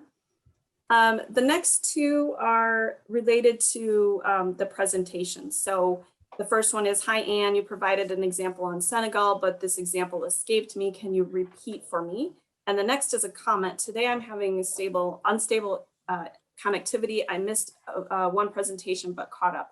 So just so you know, the presentation is being recorded and it will be posted. All the whole thing, all the presentations are being recorded. They're going to be posted along with the slides. So if you missed anything, you want to review, if you want to watch it again, if you want to look at the slides, they will be made available to you. So we don't need to repeat during this presentation. Does AAP have an idea of what time this presentation will be made available, and or the exact link, or how people can get access to it? Because that's a question that has been coming up quite a bit. Justin, do you want to take that up? Sure. So we should have the presentation fully edited and uploaded. I would say, I'm going to be a little vague and say later this week because it can vary sometimes. But all attendees on this call will be emailed that link directly, in addition to it being posted on our website. Perfect. Thank you so much. All right. Another question. How do we manage the research and technological gap between Africa and America in terms of social needs and aspirations? This is probably for AAP as well. Calista, could you repeat that question? I'm sorry. Could you repeat the question? Yes. How do we manage the research and technological gap between Africa and America in terms of social needs and aspirations? I think it all depends on how the team decides to put forward their research questions. It could be a comparative study where you're looking at differences between the two, a country in Africa and the US, or you could be focusing your study on Africa only. So it doesn't really matter the technological differences, but you need to take those into consideration when you're looking at, what results you get. And so what were the implications of maybe having lower technology access? Could that affect the results that you received in your study? So looking at some of these things as limitations, et cetera, but, not having access to technology shouldn't stop you from participating in this PIRA grants. I'm not quite sure if I'm catching the question correctly. Isaac, can you chime in here? Yeah, just to add to what Jose is saying, I think we expect a number of convenings, virtually of course, by this team, by any team, in order to kind of discuss all these kinds of things, bring these things to the table and agree on how we are going to proceed, given the challenges, given the limitations on both sides. And I think carrying out conversations that matter with regard to the proposal that you are intending to implement is very, very important. So we expect some dialoguing to be able to resolve a number of these issues. Yeah. Okay, great. Thank you very much. Next question. This is probably for Amy and Jose or others on the AAP team. Is there existing information posted somewhere on differences in how small planning and scaling proposals should be formulated? And what would be the guidance for determining whether a proposal would be best submitted for small or planning categories? Finally, would awarded small or planning proposals be eligible for future grant cycles? For example, for the scaling opportunity? Derek, do you want to handle that? Yeah, absolutely. So really, we leave it up to the applicant to decide which funding tier they want to apply for. And one of the selection criteria is the cost reasonableness of the budget. So if everything makes sense, if this looks like a feasible project that is well-funded and all of the funds are used appropriately, given the budget and the budget narrative, then really whatever funding tier the applicant chooses is up to them. If we see a great proposal that we feel would be more appropriate for a different funding tier, we do reserve the right to help move the budget in that direction with that application, with the proposal team, more or less. So you will not be disqualified for applying to, the wrong tier. But yeah, I would say really to focus on the cost reasonableness of the budget. And if it makes sense to go for one over the other, please choose that without the concern that you'll be disqualified. To answer the second question, these grants are really designed to take partnerships to their next level, whatever that might be. So we do have a rule where if you have been a PI or a co-PI on the previous round, you cannot serve as a PI or co-PI on this round of partnership grants. However, you could be a member of the team still. The question about whether we'll fund a similar project under a different tier in the future, I believe that's something that we would have to confirm with the team, but I would say no, because the idea is to seek out external funding. And that, again, is part of the selection criteria is how will your team propose to carry on this partnership after the AAP funds are spent? So, the strongest proposals will identify some potential sources already. So my answer would be no, that we would not fund it at a different level in the future. Mm-hmm. Derek, yes, you've answered it very well. The description as well is on the call for proposals of what is a small grant planning and scaling grant. So I think if if people can just take a look at that again after Derek's explanation, I hope it's clearer.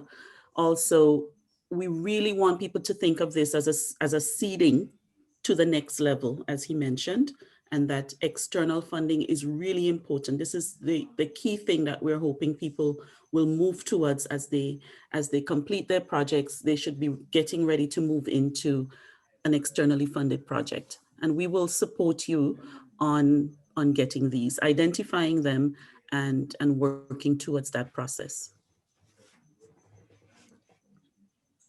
Maybe just to add that the amount of money given for each of the three categories, those are the ceilings for those three.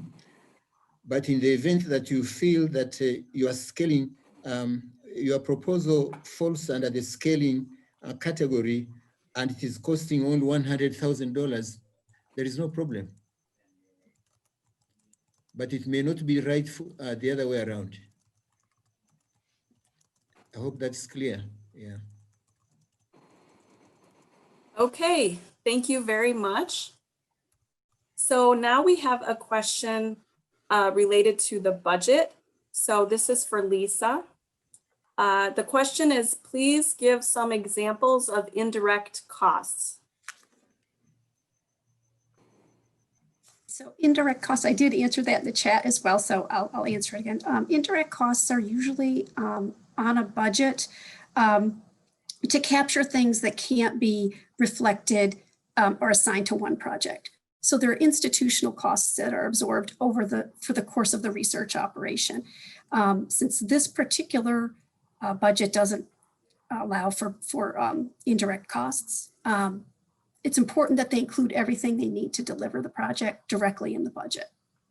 So if they need it for the project, indirect costs, for instance, you may use, it covers things like little office supplies that you might not be able to assign to one project. You might have many research projects. You can't assign that cost, so you are allowed an indirect cost to sort of cover those baseline expenses. And we don't have that.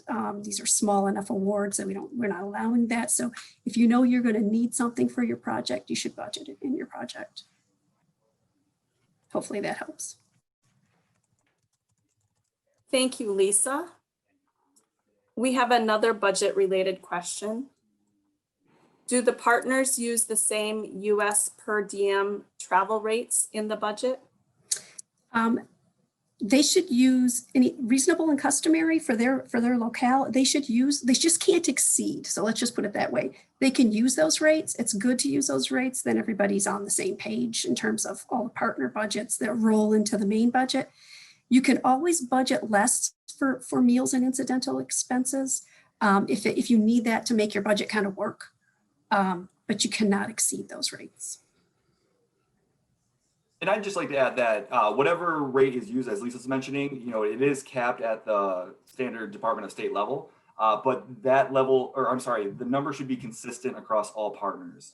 So Right. there should not be different per diem rates for the US partner versus the African, Asian. Exactly. Yes. Whatever you're using, it should be. Yes, exactly. You should be using the same rate. You just may not exceed that Department of State rate. Okay, I'm sure we will have more budget related questions, but let's move on. So the next question is a log frame required in the project proposal? And I believe I did see that as a requirement when I was looking at the call, but if AAP could confirm, that would be good.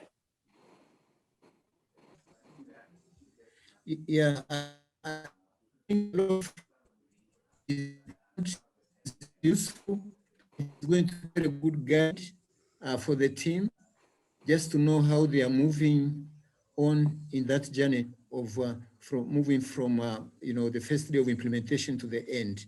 So we would really urge everyone to prepare a good log frame for the project.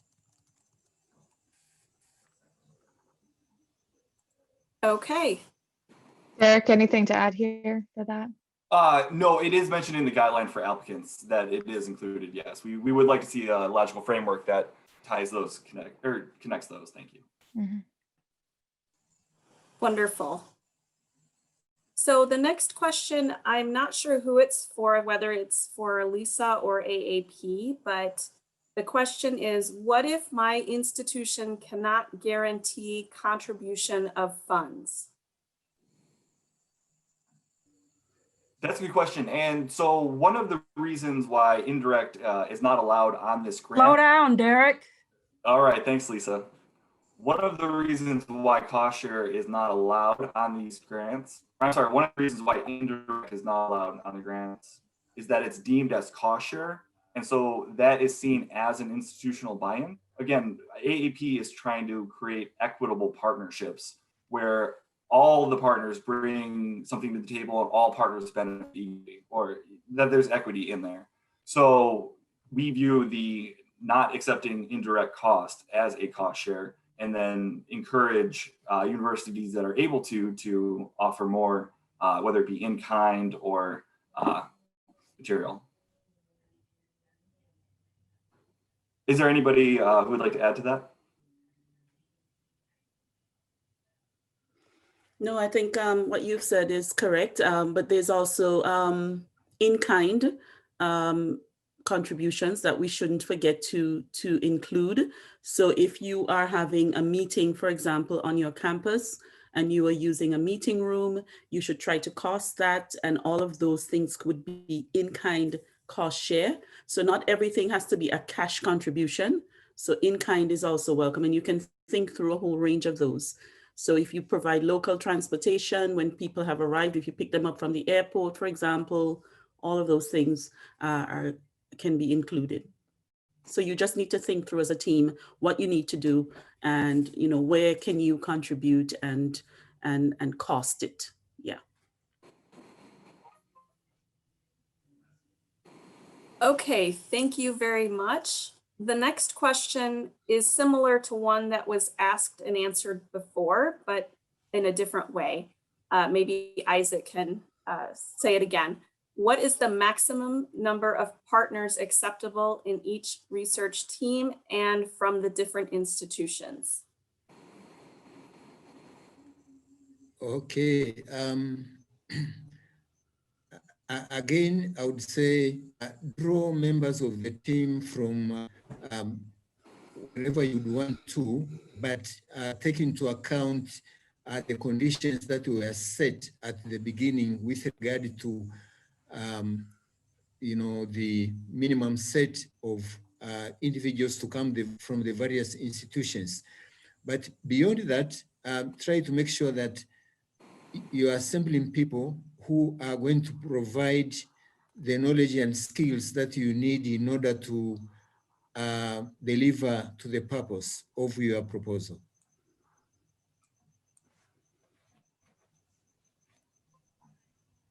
Okay. So the next question is, how many grants will be awarded for each category? We have not set a finite amount. Essentially, we have a set amount of funds, and we will fund as equally as possible across the categories and tiers, and as many proposals that are worthy of funding as we can. So there is no set number, but we will try to be equitable in our distribution of funds across the tiers and the categories. Yep, that's correct. We have a similar question to that. In addition to how many proposals are expected to be approved, what is the funding capacity expected to be this year? The funding capacity. Like the amount we've allocated? Amount of money? No, I don't think we have an amount that we have in mind, but we're flexible enough to move things around a bit. So we have a set amount of funds, and we will allocate accordingly to each category, I think is what we can say at this time. Okay, great, thank you. We have a number of questions about the PIs. So I'm going to list them all at once.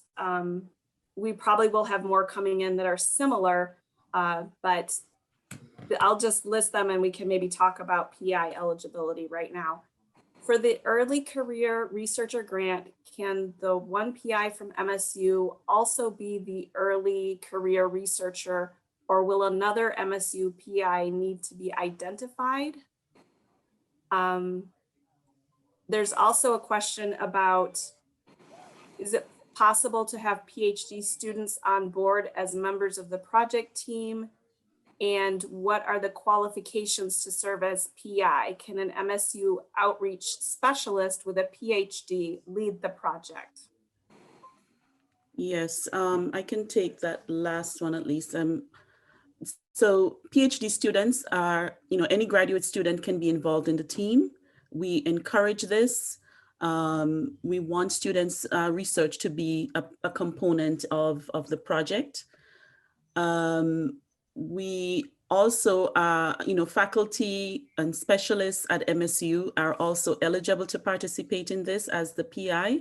You need to have a PhD. If you're in the early career category, you need to have 10 years post-PhD and any number of years post-PhD in the other categories. So, a whole range of people can participate.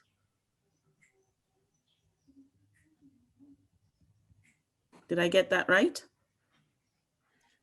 Yes, you got it right, Jose. Okay.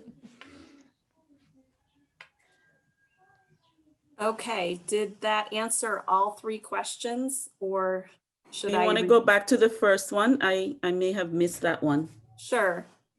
For the early career researcher grant, can the one PI from MSU also be the early career researcher, or will another MSU PI need to be identified?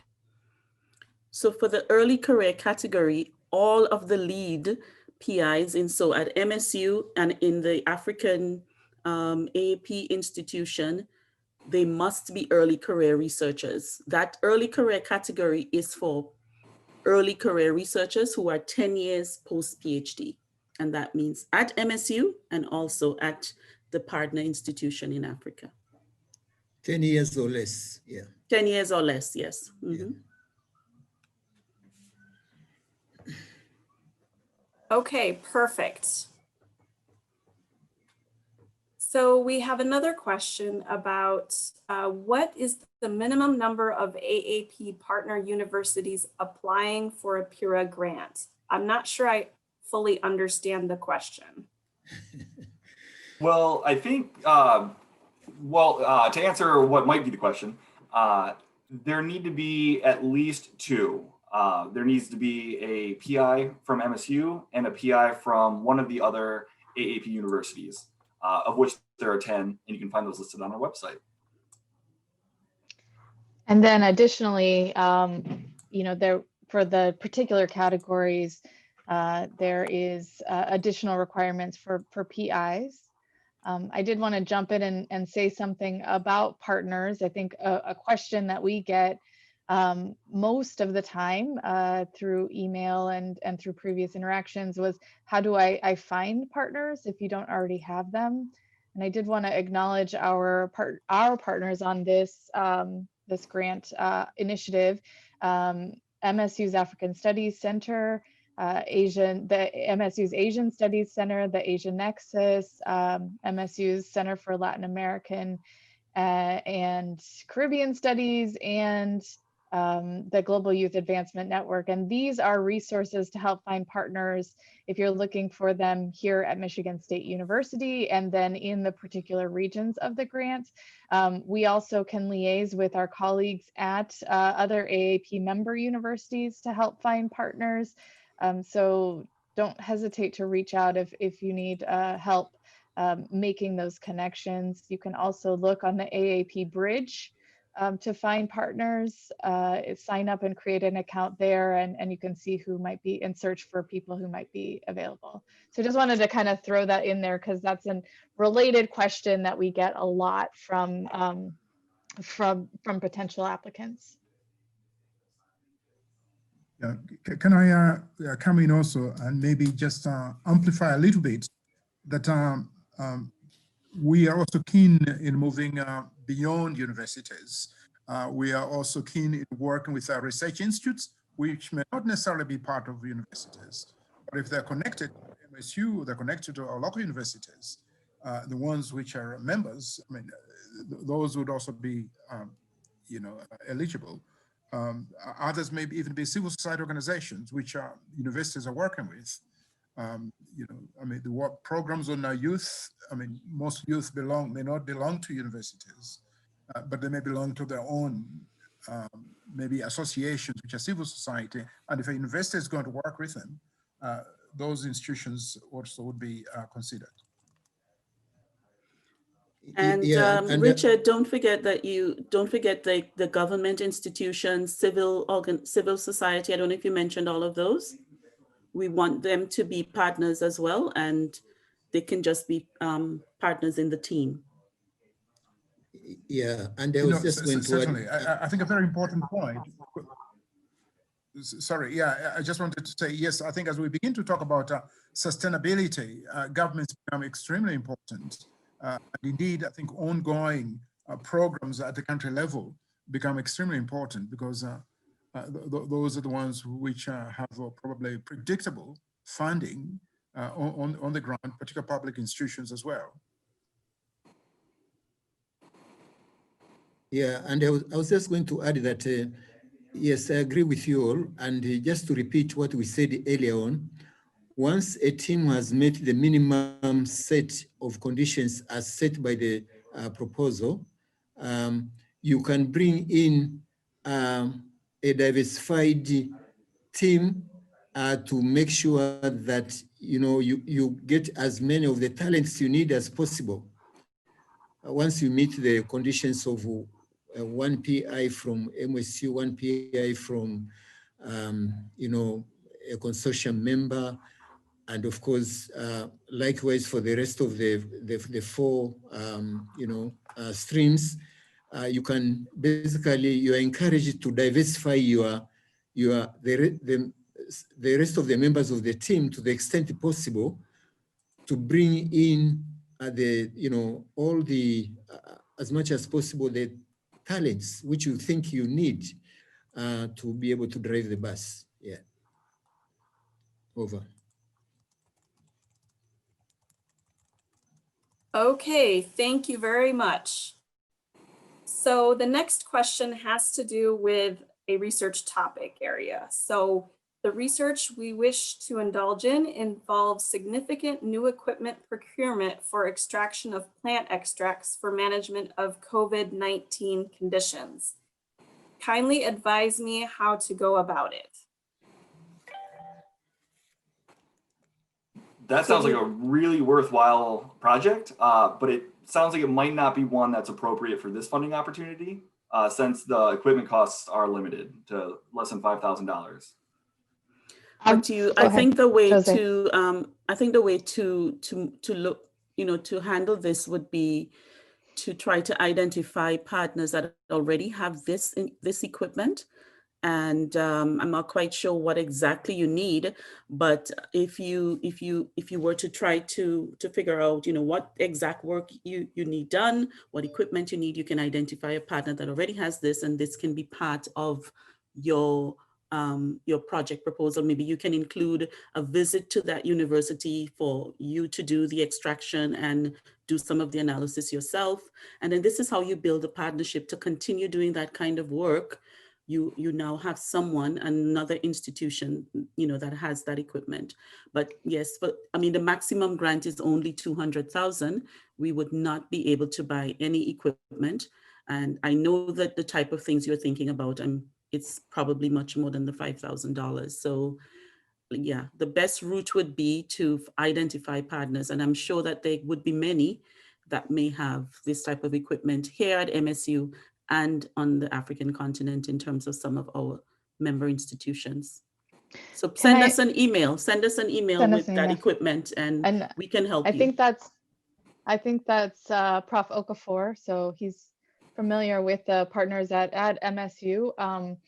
But I did want to sort of also make another suggestion that if you have external funding, or there are other external funding opportunities to fund that equipment, it could be AAP's funding could be complementary to that, and funding the pieces of that, not related to the equipment, but in terms of relating to partnership meetings, in terms of engaging with communities. I don't know, you'd have to think creatively about what are the pieces of the proposal, of the idea or project that could fall under AAP funding, and could you seek other external funding to really fund the larger scale equipment? Just another idea.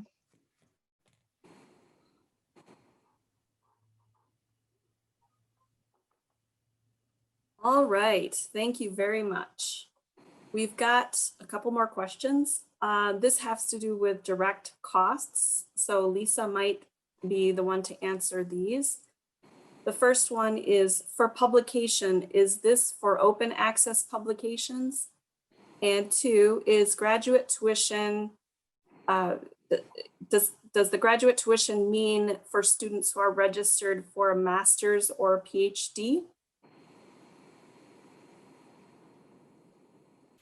Okay, so the publications question, I presume they're talking about fees to make their work open access or something like that nature. Yes, that's allowable. The tuition piece, those are general budget categories. I mean, your project has to support that. And I guess, it depends on the project, essentially. I don't know if Amy and Jose have more to add to that, but that's typically something that's budgeted in the direct cost category if it's part of the project.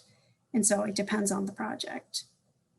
Yeah, we would, I think for the MSU tuition, that would stretch your budgets quite a bit. Exactly. And so you would need to think through whether that is the best source of support for the student. For the African institutions, the tuition is usually much less than the one here at MSU. So again, you really need as a team to think through what work you need to get done and what's the best use of funds. We will look at how you have described your project and the budget categories that you've used and how you've told your story. And then we will review and decide at that point. But you really, as a team, would need to decide how you're going to use the funds and whether it's the best use of the funds that you have. Yeah. I don't know if anyone else, Isaac, do you want to say anything else there? No, you have Okay. said it well, Jose. That's fine. Yeah. Okay. Okay, another question about PIs. Are there limitations on the number of times an MSU PI can be involved in different projects, especially if they are involved in different categories of funding? I'm assuming that this person means not PI on different projects, but just a participant or a key personnel or something on a different projects, because you can only be PI on one project. Is that correct? I think the person Yeah. might mean being involved in, for example, our partnership grants, being involved perhaps as in our early career programs, and also our Transforming Institutions grant. So I think for this particular one, we are saying that you cannot be a PI if you were a PI in round 1 of the partnerships grant. However, you can be on the team. I think that one is pretty clear. If you've received a Transforming Institutions grant, which is a small grant of 20,000, you can be a PI on the PIRA program. If you were a mentor for the African Futures program, you can also be a PI in this program. And also if you were a mentee, if you were one of the scholars in the African Futures program, you can also be a PI, especially within the early career category. Yeah. And just to repeat that this is also included in the core. Yes. Thank you. I'm sorry, Jose, I missed the first part of what you're saying. I was replying to a question in the chat, but did you say that you can, as a PI, you can only submit one proposal to this call? No, we did not. Okay. That I didn't get that. That was the question. But yes, if you are that's a sort of how PI, I took it, but I just wanted to. okay. I think it's so, important to clarify that too. Mhm. Okay. So yes, you can only apply once as a PI. You can only be a PI in one application in this partnership program, but you can be a team member in several of them. But of course, this all depends on your time.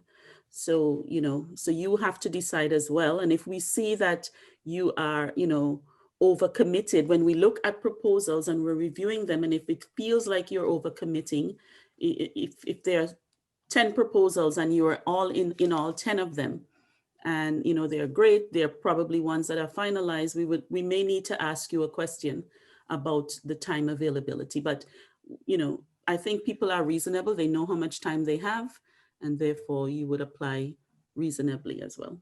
Yeah.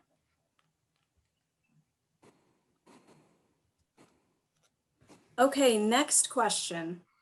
I think Jose and the others have answered this a little bit before, but maybe there's a different angle on this. Is there a way out of it if critical equipment to be procured costs far more than $5,000?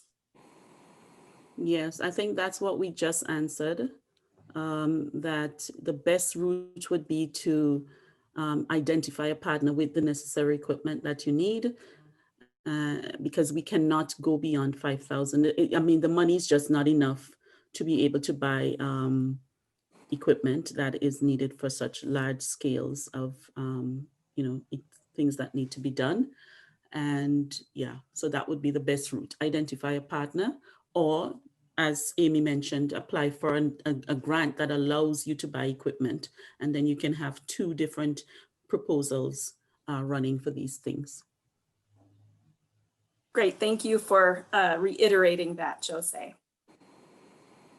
So this is another question about partnerships. In terms of PIs of MSU, how will we know which departments of MSU are willing to act or collaborate as a PI for the PIRA grant?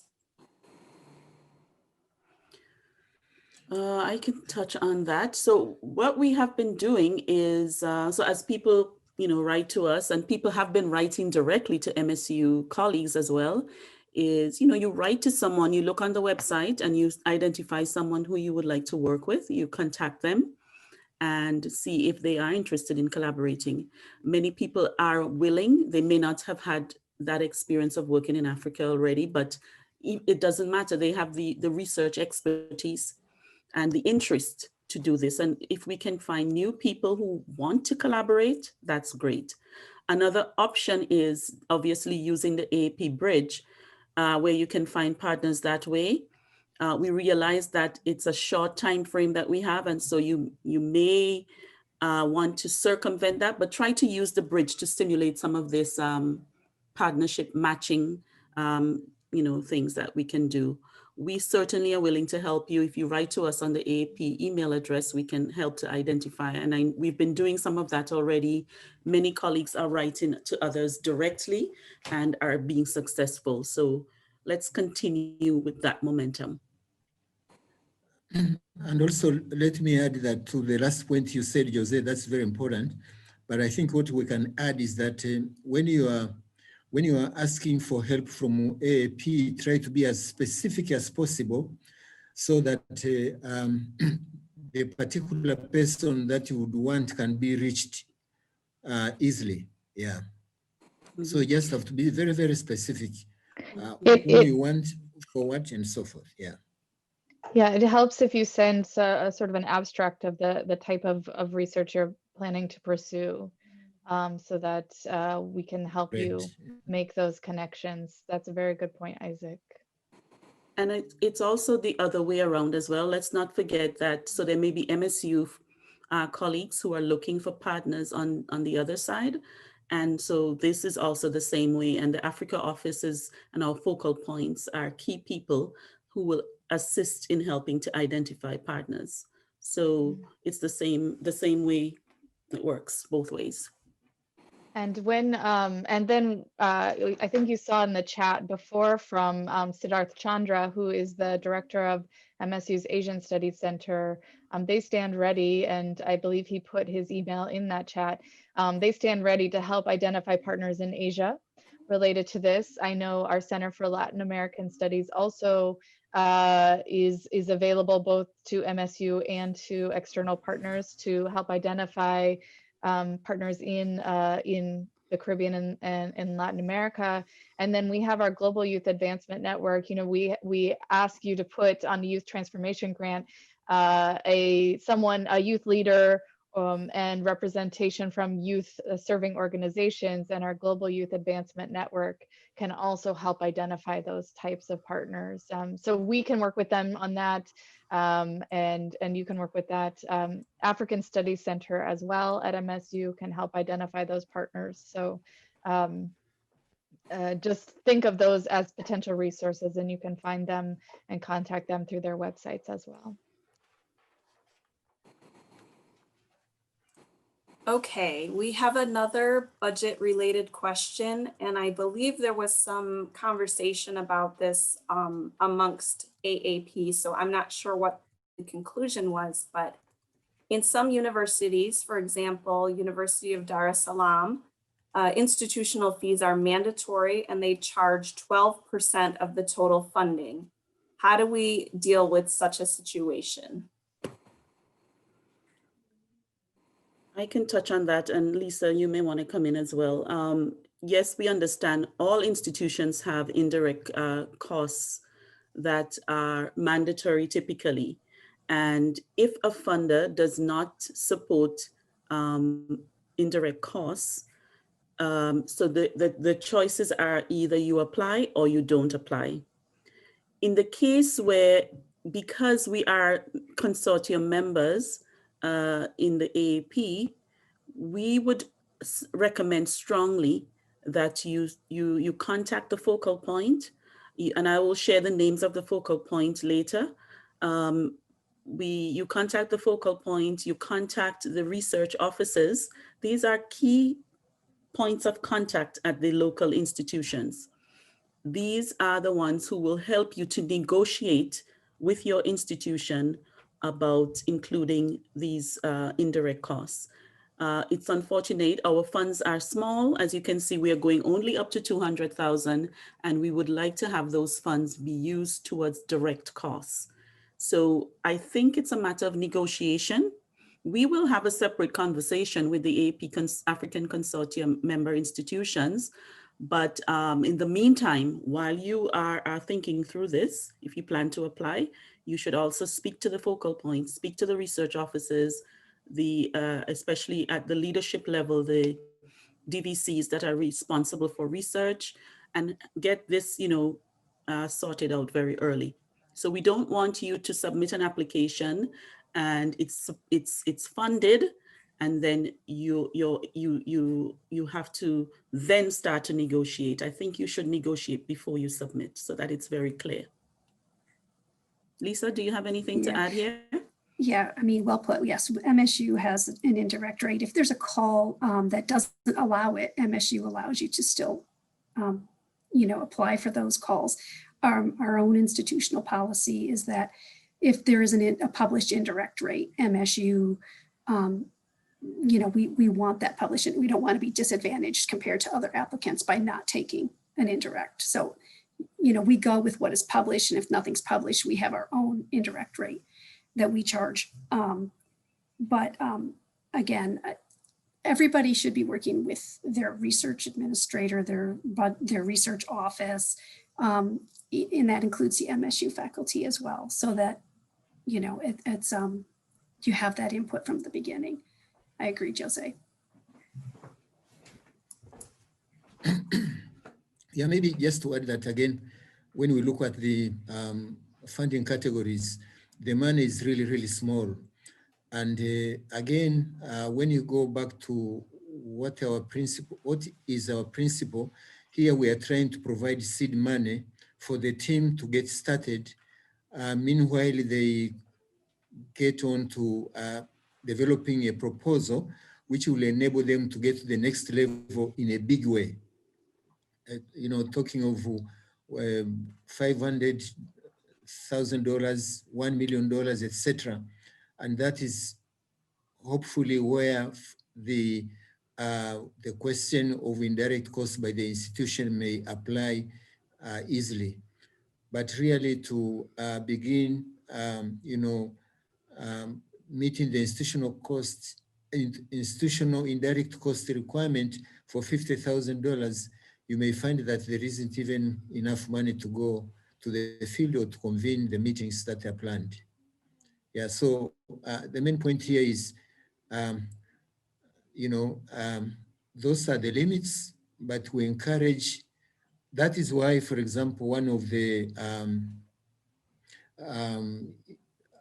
requirements is that, or indicator, so to speak, is to encourage the team, the winning team, to really embark on proposal development and selling it to willing donors, which will be a scale maybe 4 or 5 times what you are getting from this grant. Yeah.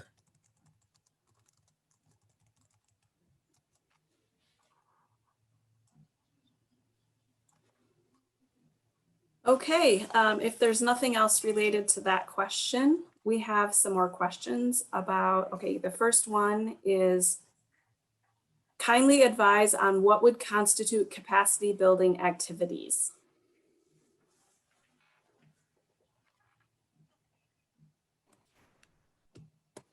Isaac and Derek, do you want to talk about that? Yeah, absolutely. So capacity building can be a wide range of activities. It could be training conducted either to faculty, staff, students, the community. It could really take a lot of different forms. It could be joint research. Isaac, do you have recommendations? Yeah. I was just going to say that to start like we started, Derek, to say capacity building is a very loose term, and we can have capacity building research, for example, building capacity on how to write winning proposals. That is capacity building. We can also, have capacity in terms of, training on specific tools of analysis that are going to be required to be able to analyze the data that is being collected. We can also have capacity building in terms of outreach, so that members of the team and others and other partners may get to know the various methodologies, means and ways of communicating what has come out of the research. Yeah, so it is quite broad. But I think I saw someone asking the question about whether this can support a PhD. I think for this, I don't know what other members of the team think, but I think it does not really, it is not intended to fully support a PhD student. Fully support, yeah. Over, please. Yeah, on that last one, I think we had mentioned that a PhD student or any graduate student can be a part of the team. And if the work that you're doing in the project is the work that the PhD research is about, then I think it can work. Yeah, I think that is how we would answer that particular one as well, is that it's not necessarily that the PhD proposal is the project that is being supported, but if the work that you're doing is part of this bigger thing, yeah, then I think it's okay. And to clearly be included. there's space for, hourly PhDs. I mean, so, you could employ them on this if they're working on the project easily. Mm-hmm. Yeah. Okay, moving on. Are there people who are interested in gender equity issues, prevention, sexual harassment and abuse in universities?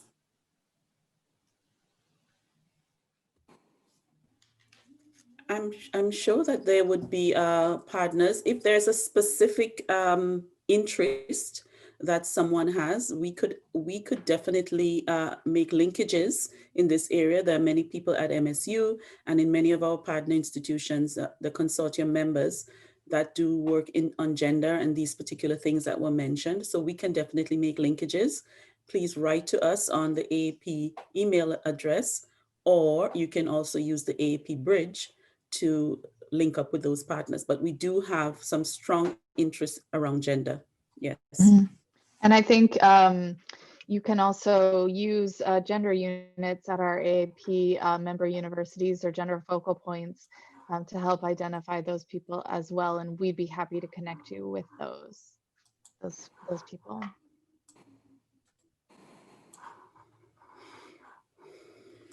Okay, we have a question about partner institutions.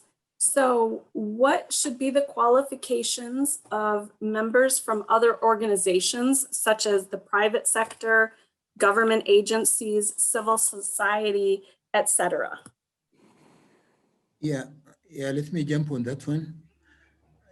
Yeah, I do believe that if the question is referring to academic qualifications such as BSc, Masters or PhD, I don't think you can speak to that. When we come to partners, other institutions, etc., it is really a question of whether you believe the person you want has the knowledge, has the experience, has the skills that you need for the objectives for which this person is going to work on.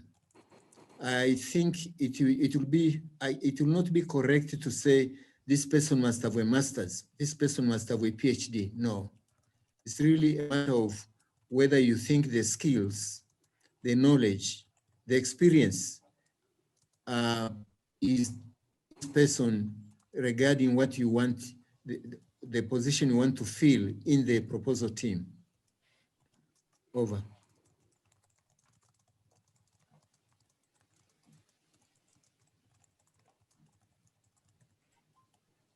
Okay, nobody else? I'm sorry, my cat. Sorry. Okay.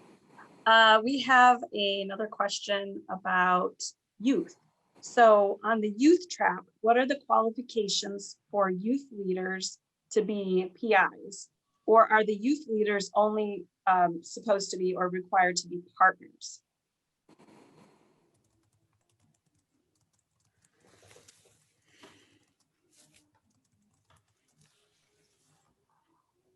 Sorry, Callista, I must have missed that one. Sorry, I'll repeat the question. On the youth track, what are the qualifications for youth leaders to be PIs? Or are the youth leaders only supposed to be or required to be partners, not PIs? So Yeah. in the youth, okay, sorry, go ahead, Isaac. I was saying, first, we have to make sure that we are within, this person is within the youth category in terms of age, which we are defining to be 18 to 35 years. The next thing is that we are saying, if it is in the youth track, well, the youth should be a PI, but supported by others in various other fields. But the youth has to be able to lead, and we are expecting that this youth should be supported to be able to lead by the others, because we are kind of trying to promote leadership also from the youth angle in research. So the rest of the team should feel good in helping this person also excel in his or her leadership. Maybe others can add on to that. Yeah, Isaac, you did a great job answering that question. The only thing I would like to add is just to emphasize the role of the youth voices in the program and the design of the program. So there is no hard requirement for the qualifications for the youth leader to be a PI, or even that, or the requirements to partner, but they need to be meaningfully engaged and have a real active role within the youth community. So really to be able to improve youth development outcomes. So it's a broad, but that's really, we want to have the youth have an active role in the design so that youth voices are lifted. And it should come through in the proposal as well. Absolutely.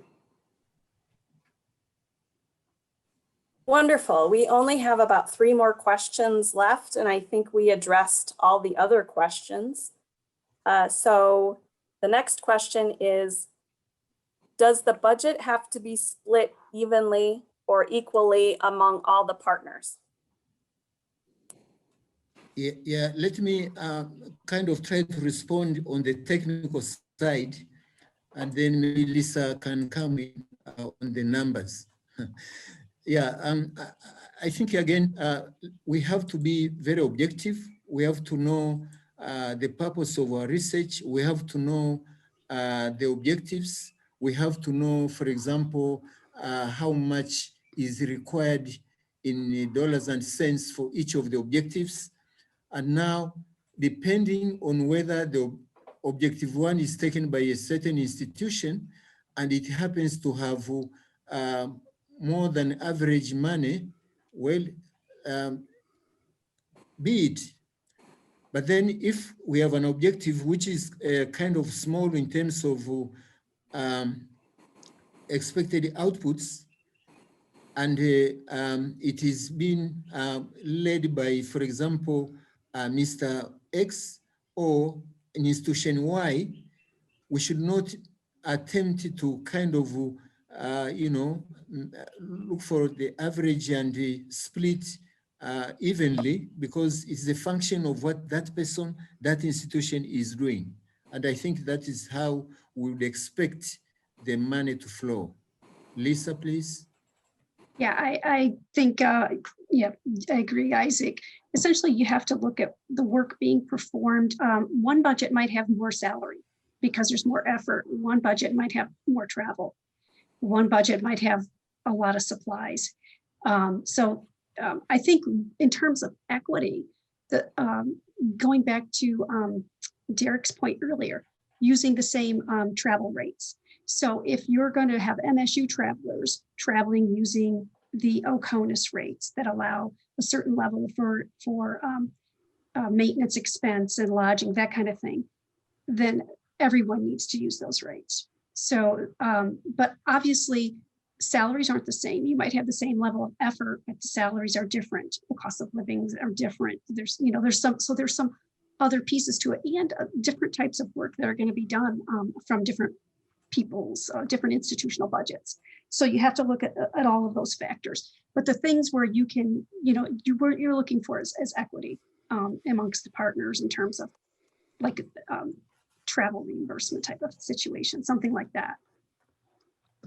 Do you agree, Derek? I absolutely do. Yeah. And I would like to add, I really like how you emphasized equity being more important than the equal budgets, because just the expense of running a workshop or traveling, as you mentioned, will be different depending on the location.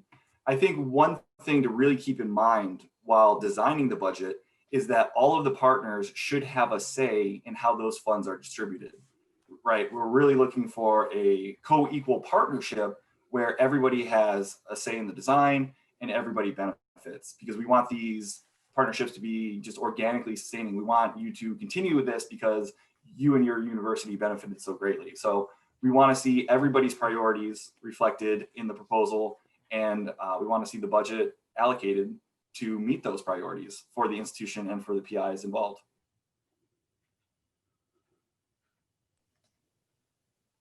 And Okay. I would also add that as far as AAP principles of partnership are concerned, yeah, transparency is also one of the principles. And when we come to budgeting and budget allocation, that is when that specific principle applies a lot. And we would really encourage, and we are also going to encourage members when it comes to monitoring to kind of establish whether, based on the way they judge, the way they are doing business, whether there is sufficient transparency. And one of the ways to check is whether everybody had a say or has a say in how the money is distributed. Thank you. Great. So the next question is, can we get a list of previously funded projects? And is this list on the website?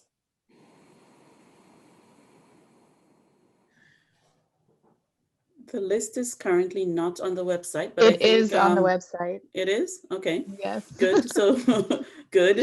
So then I think people then have not looked closely at the website then. So yeah, go right ahead and check the AAP website. Yeah, msu.aap or aap.msu.edu. And I think I've sent the link to the specific on previously funded awards. But if you go to the funding tab, you can see there's a section for previously funded awards under both of our grant programs, our previous round of partnership grants, as well as our transforming institution grants. So I think Justin has just updated the website. It is not aap.msu. But so check the chat, guys, for the correct website address. Thank you. Okay, thank you. And our final question is, can we get a sample successful proposal document? Proposals are typically so private and personal. People do not necessarily share proposals. If we have any, we could check with teams to see if they are willing to share their proposal as an example, and we could put it on our website, but we would need to get the permission of any team to share their proposal.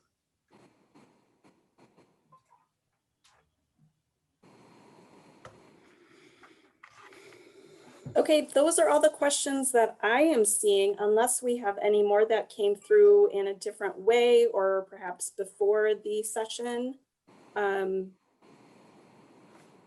Anybody? Calista, I'm just looking up the questions that were submitted by registrants, just to make sure that there aren't any additional questions there, and I can add them to the worksheet quickly, Okay. if you just bear with us. But anyone else have any questions they can submit in the Q&A? I mean, maybe let me just make one very important remark around how we might provide additional facilitation from the Africa side, that for any potential grantees that we are actually available to connect those grantees in future to African political development processes, including connecting them to Pan-African development processes as well as events. These could be the African Union Commission meetings or NEPAD meetings, or any other regional meetings that are relevant to a given project. This is where you have multiple donors coming to those events, and therefore there's an opportunity in tapping on potential funders who might scale up some of your work. In other words, we're available to provide those connections going forward.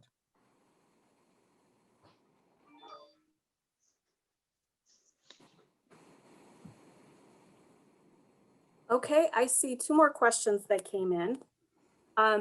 Should a grant-oriented proposal contain a literature review? And I believe you could include an appendix for your citations, but as to whether we need a full literature review, I will leave that up to AAP to answer.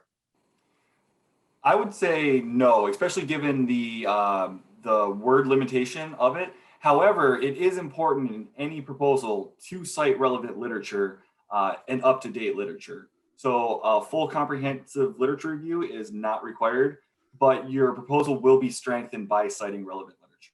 Absolutely. Okay. What is the most preferred, individual or organization grant?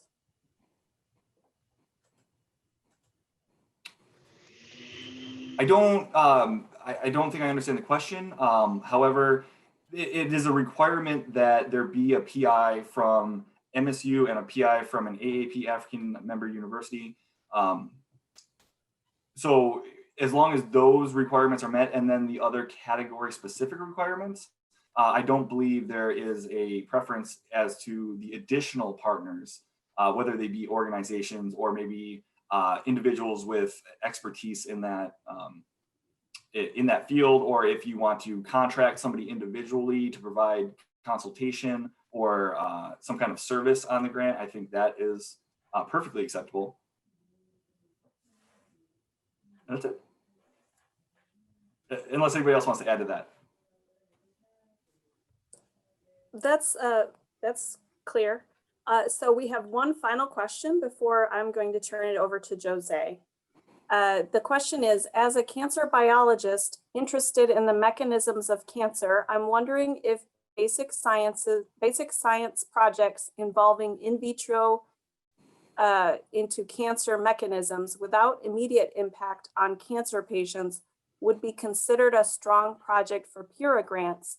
I'm just worried about demonstrating impact.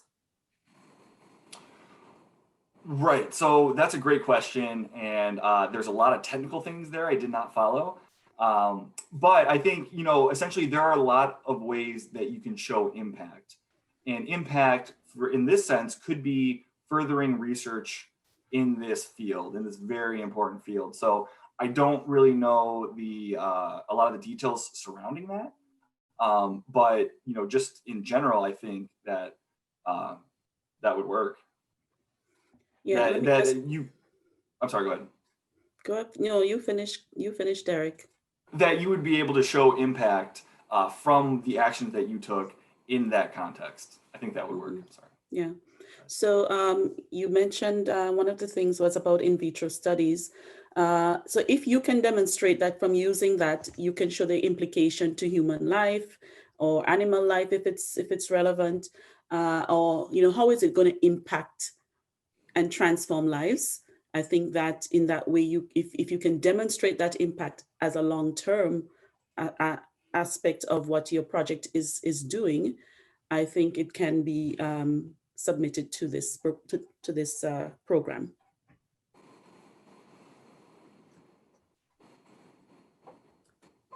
Okay, thank you very much. I believe that concludes our Q&A session. So with that, I will hand it over to Jose to do a wrap up. Thank you. Thank you very much, and Callista and Derek. Justin, I'm going to show just a few slides. So I don't know if I have access to do that. I think it looks like I do. So I'm going to do that now. Can everybody see this? Did I share it? Yep. Yes. Yep. Okay. But trying to do slideshow is not quite working. Okay, there it is. So yes, I wanted to thank everyone who hung in there with us. I know we started out with quite a larger number of participants, and I can imagine, having enough time to stay with us for 3 hours is something that we understood that not everyone would be able to stick around. But thank you to those of you that did. We presented a lot of information, and we hope that you were able to, get through what was the most important for you, and that you will be able to submit a proposal to this particular call. The 4 categories that we have identified here for the PIRA call, there really are key areas for partnerships that we at the AAP are consider to be of strategic importance to us. And we are really looking forward to receiving many applications from our member institutions, those in our consortium, but also in the wider regions that we are now trying to encourage partnerships with. I also want to acknowledge our African Consortium member universities. I'm going to go through each one of them because I don't know if we did in the beginning, but Egerton University in Kenya and the Focal Point, Alexander Kehi, who is the Deputy Vice Chancellor, Lilongwe University of Ag and Natural Resources in Malawi. Agnes Manguela is the, well, I shouldn't give titles because I don't know everybody's title now, but I think she's the acting principal. Makerere University in Uganda, our focal point is Professor Mukadisa Buyenza. University of Letters and Human Sciences of Bamako in Mali, Burema Konate is our focal point. The United States International University in Africa, based in Kenya. The focal point is Amos Njuguna. University Cheikh Anta Diop in Senegal. Our focal point is Mamesamba Mbaye. The University of Botswana, Professor Edward Dintwa is the focal point. University of Dar es Salaam in Tanzania, Lulu Kaya is the focal point there. University of Nigeria in Nsukka in Nigeria, Antonia Achike, Professor Achike is the focal point. And at the University of Pretoria, Professor Frans Swanepoel is the focal point. So please, if you have questions, contact these people. The names and their email addresses will be they are also available on our website.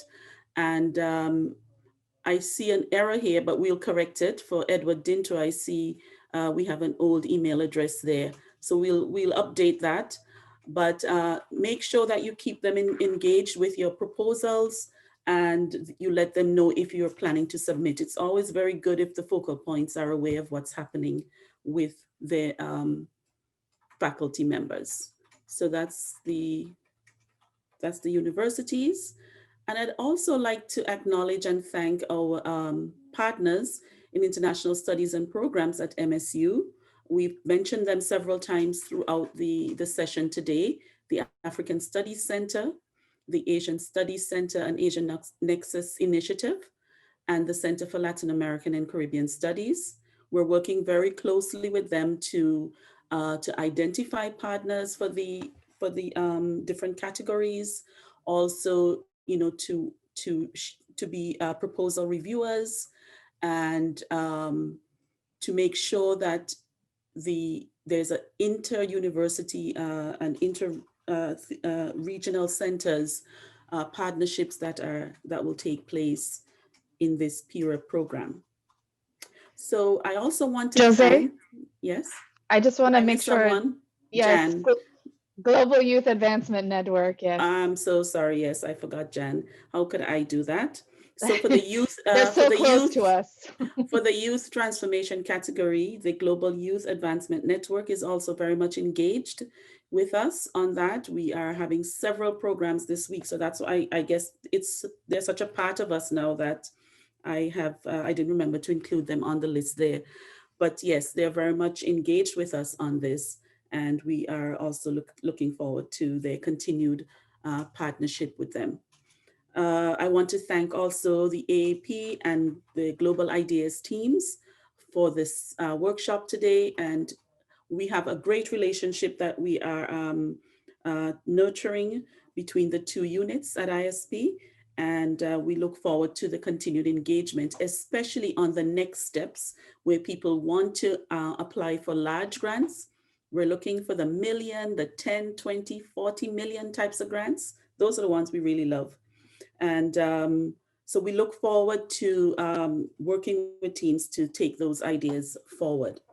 So with those few remarks, I think we are really at the end of the program. Any further questions that people have, use the AAP email address, use the AAP bridge, write to us. I think you saw earlier in some of the earlier slides, a couple email addresses of specific people. Please write to them, use your focal points, and we look forward to getting many proposals from all of you. Thank you so much. Bye.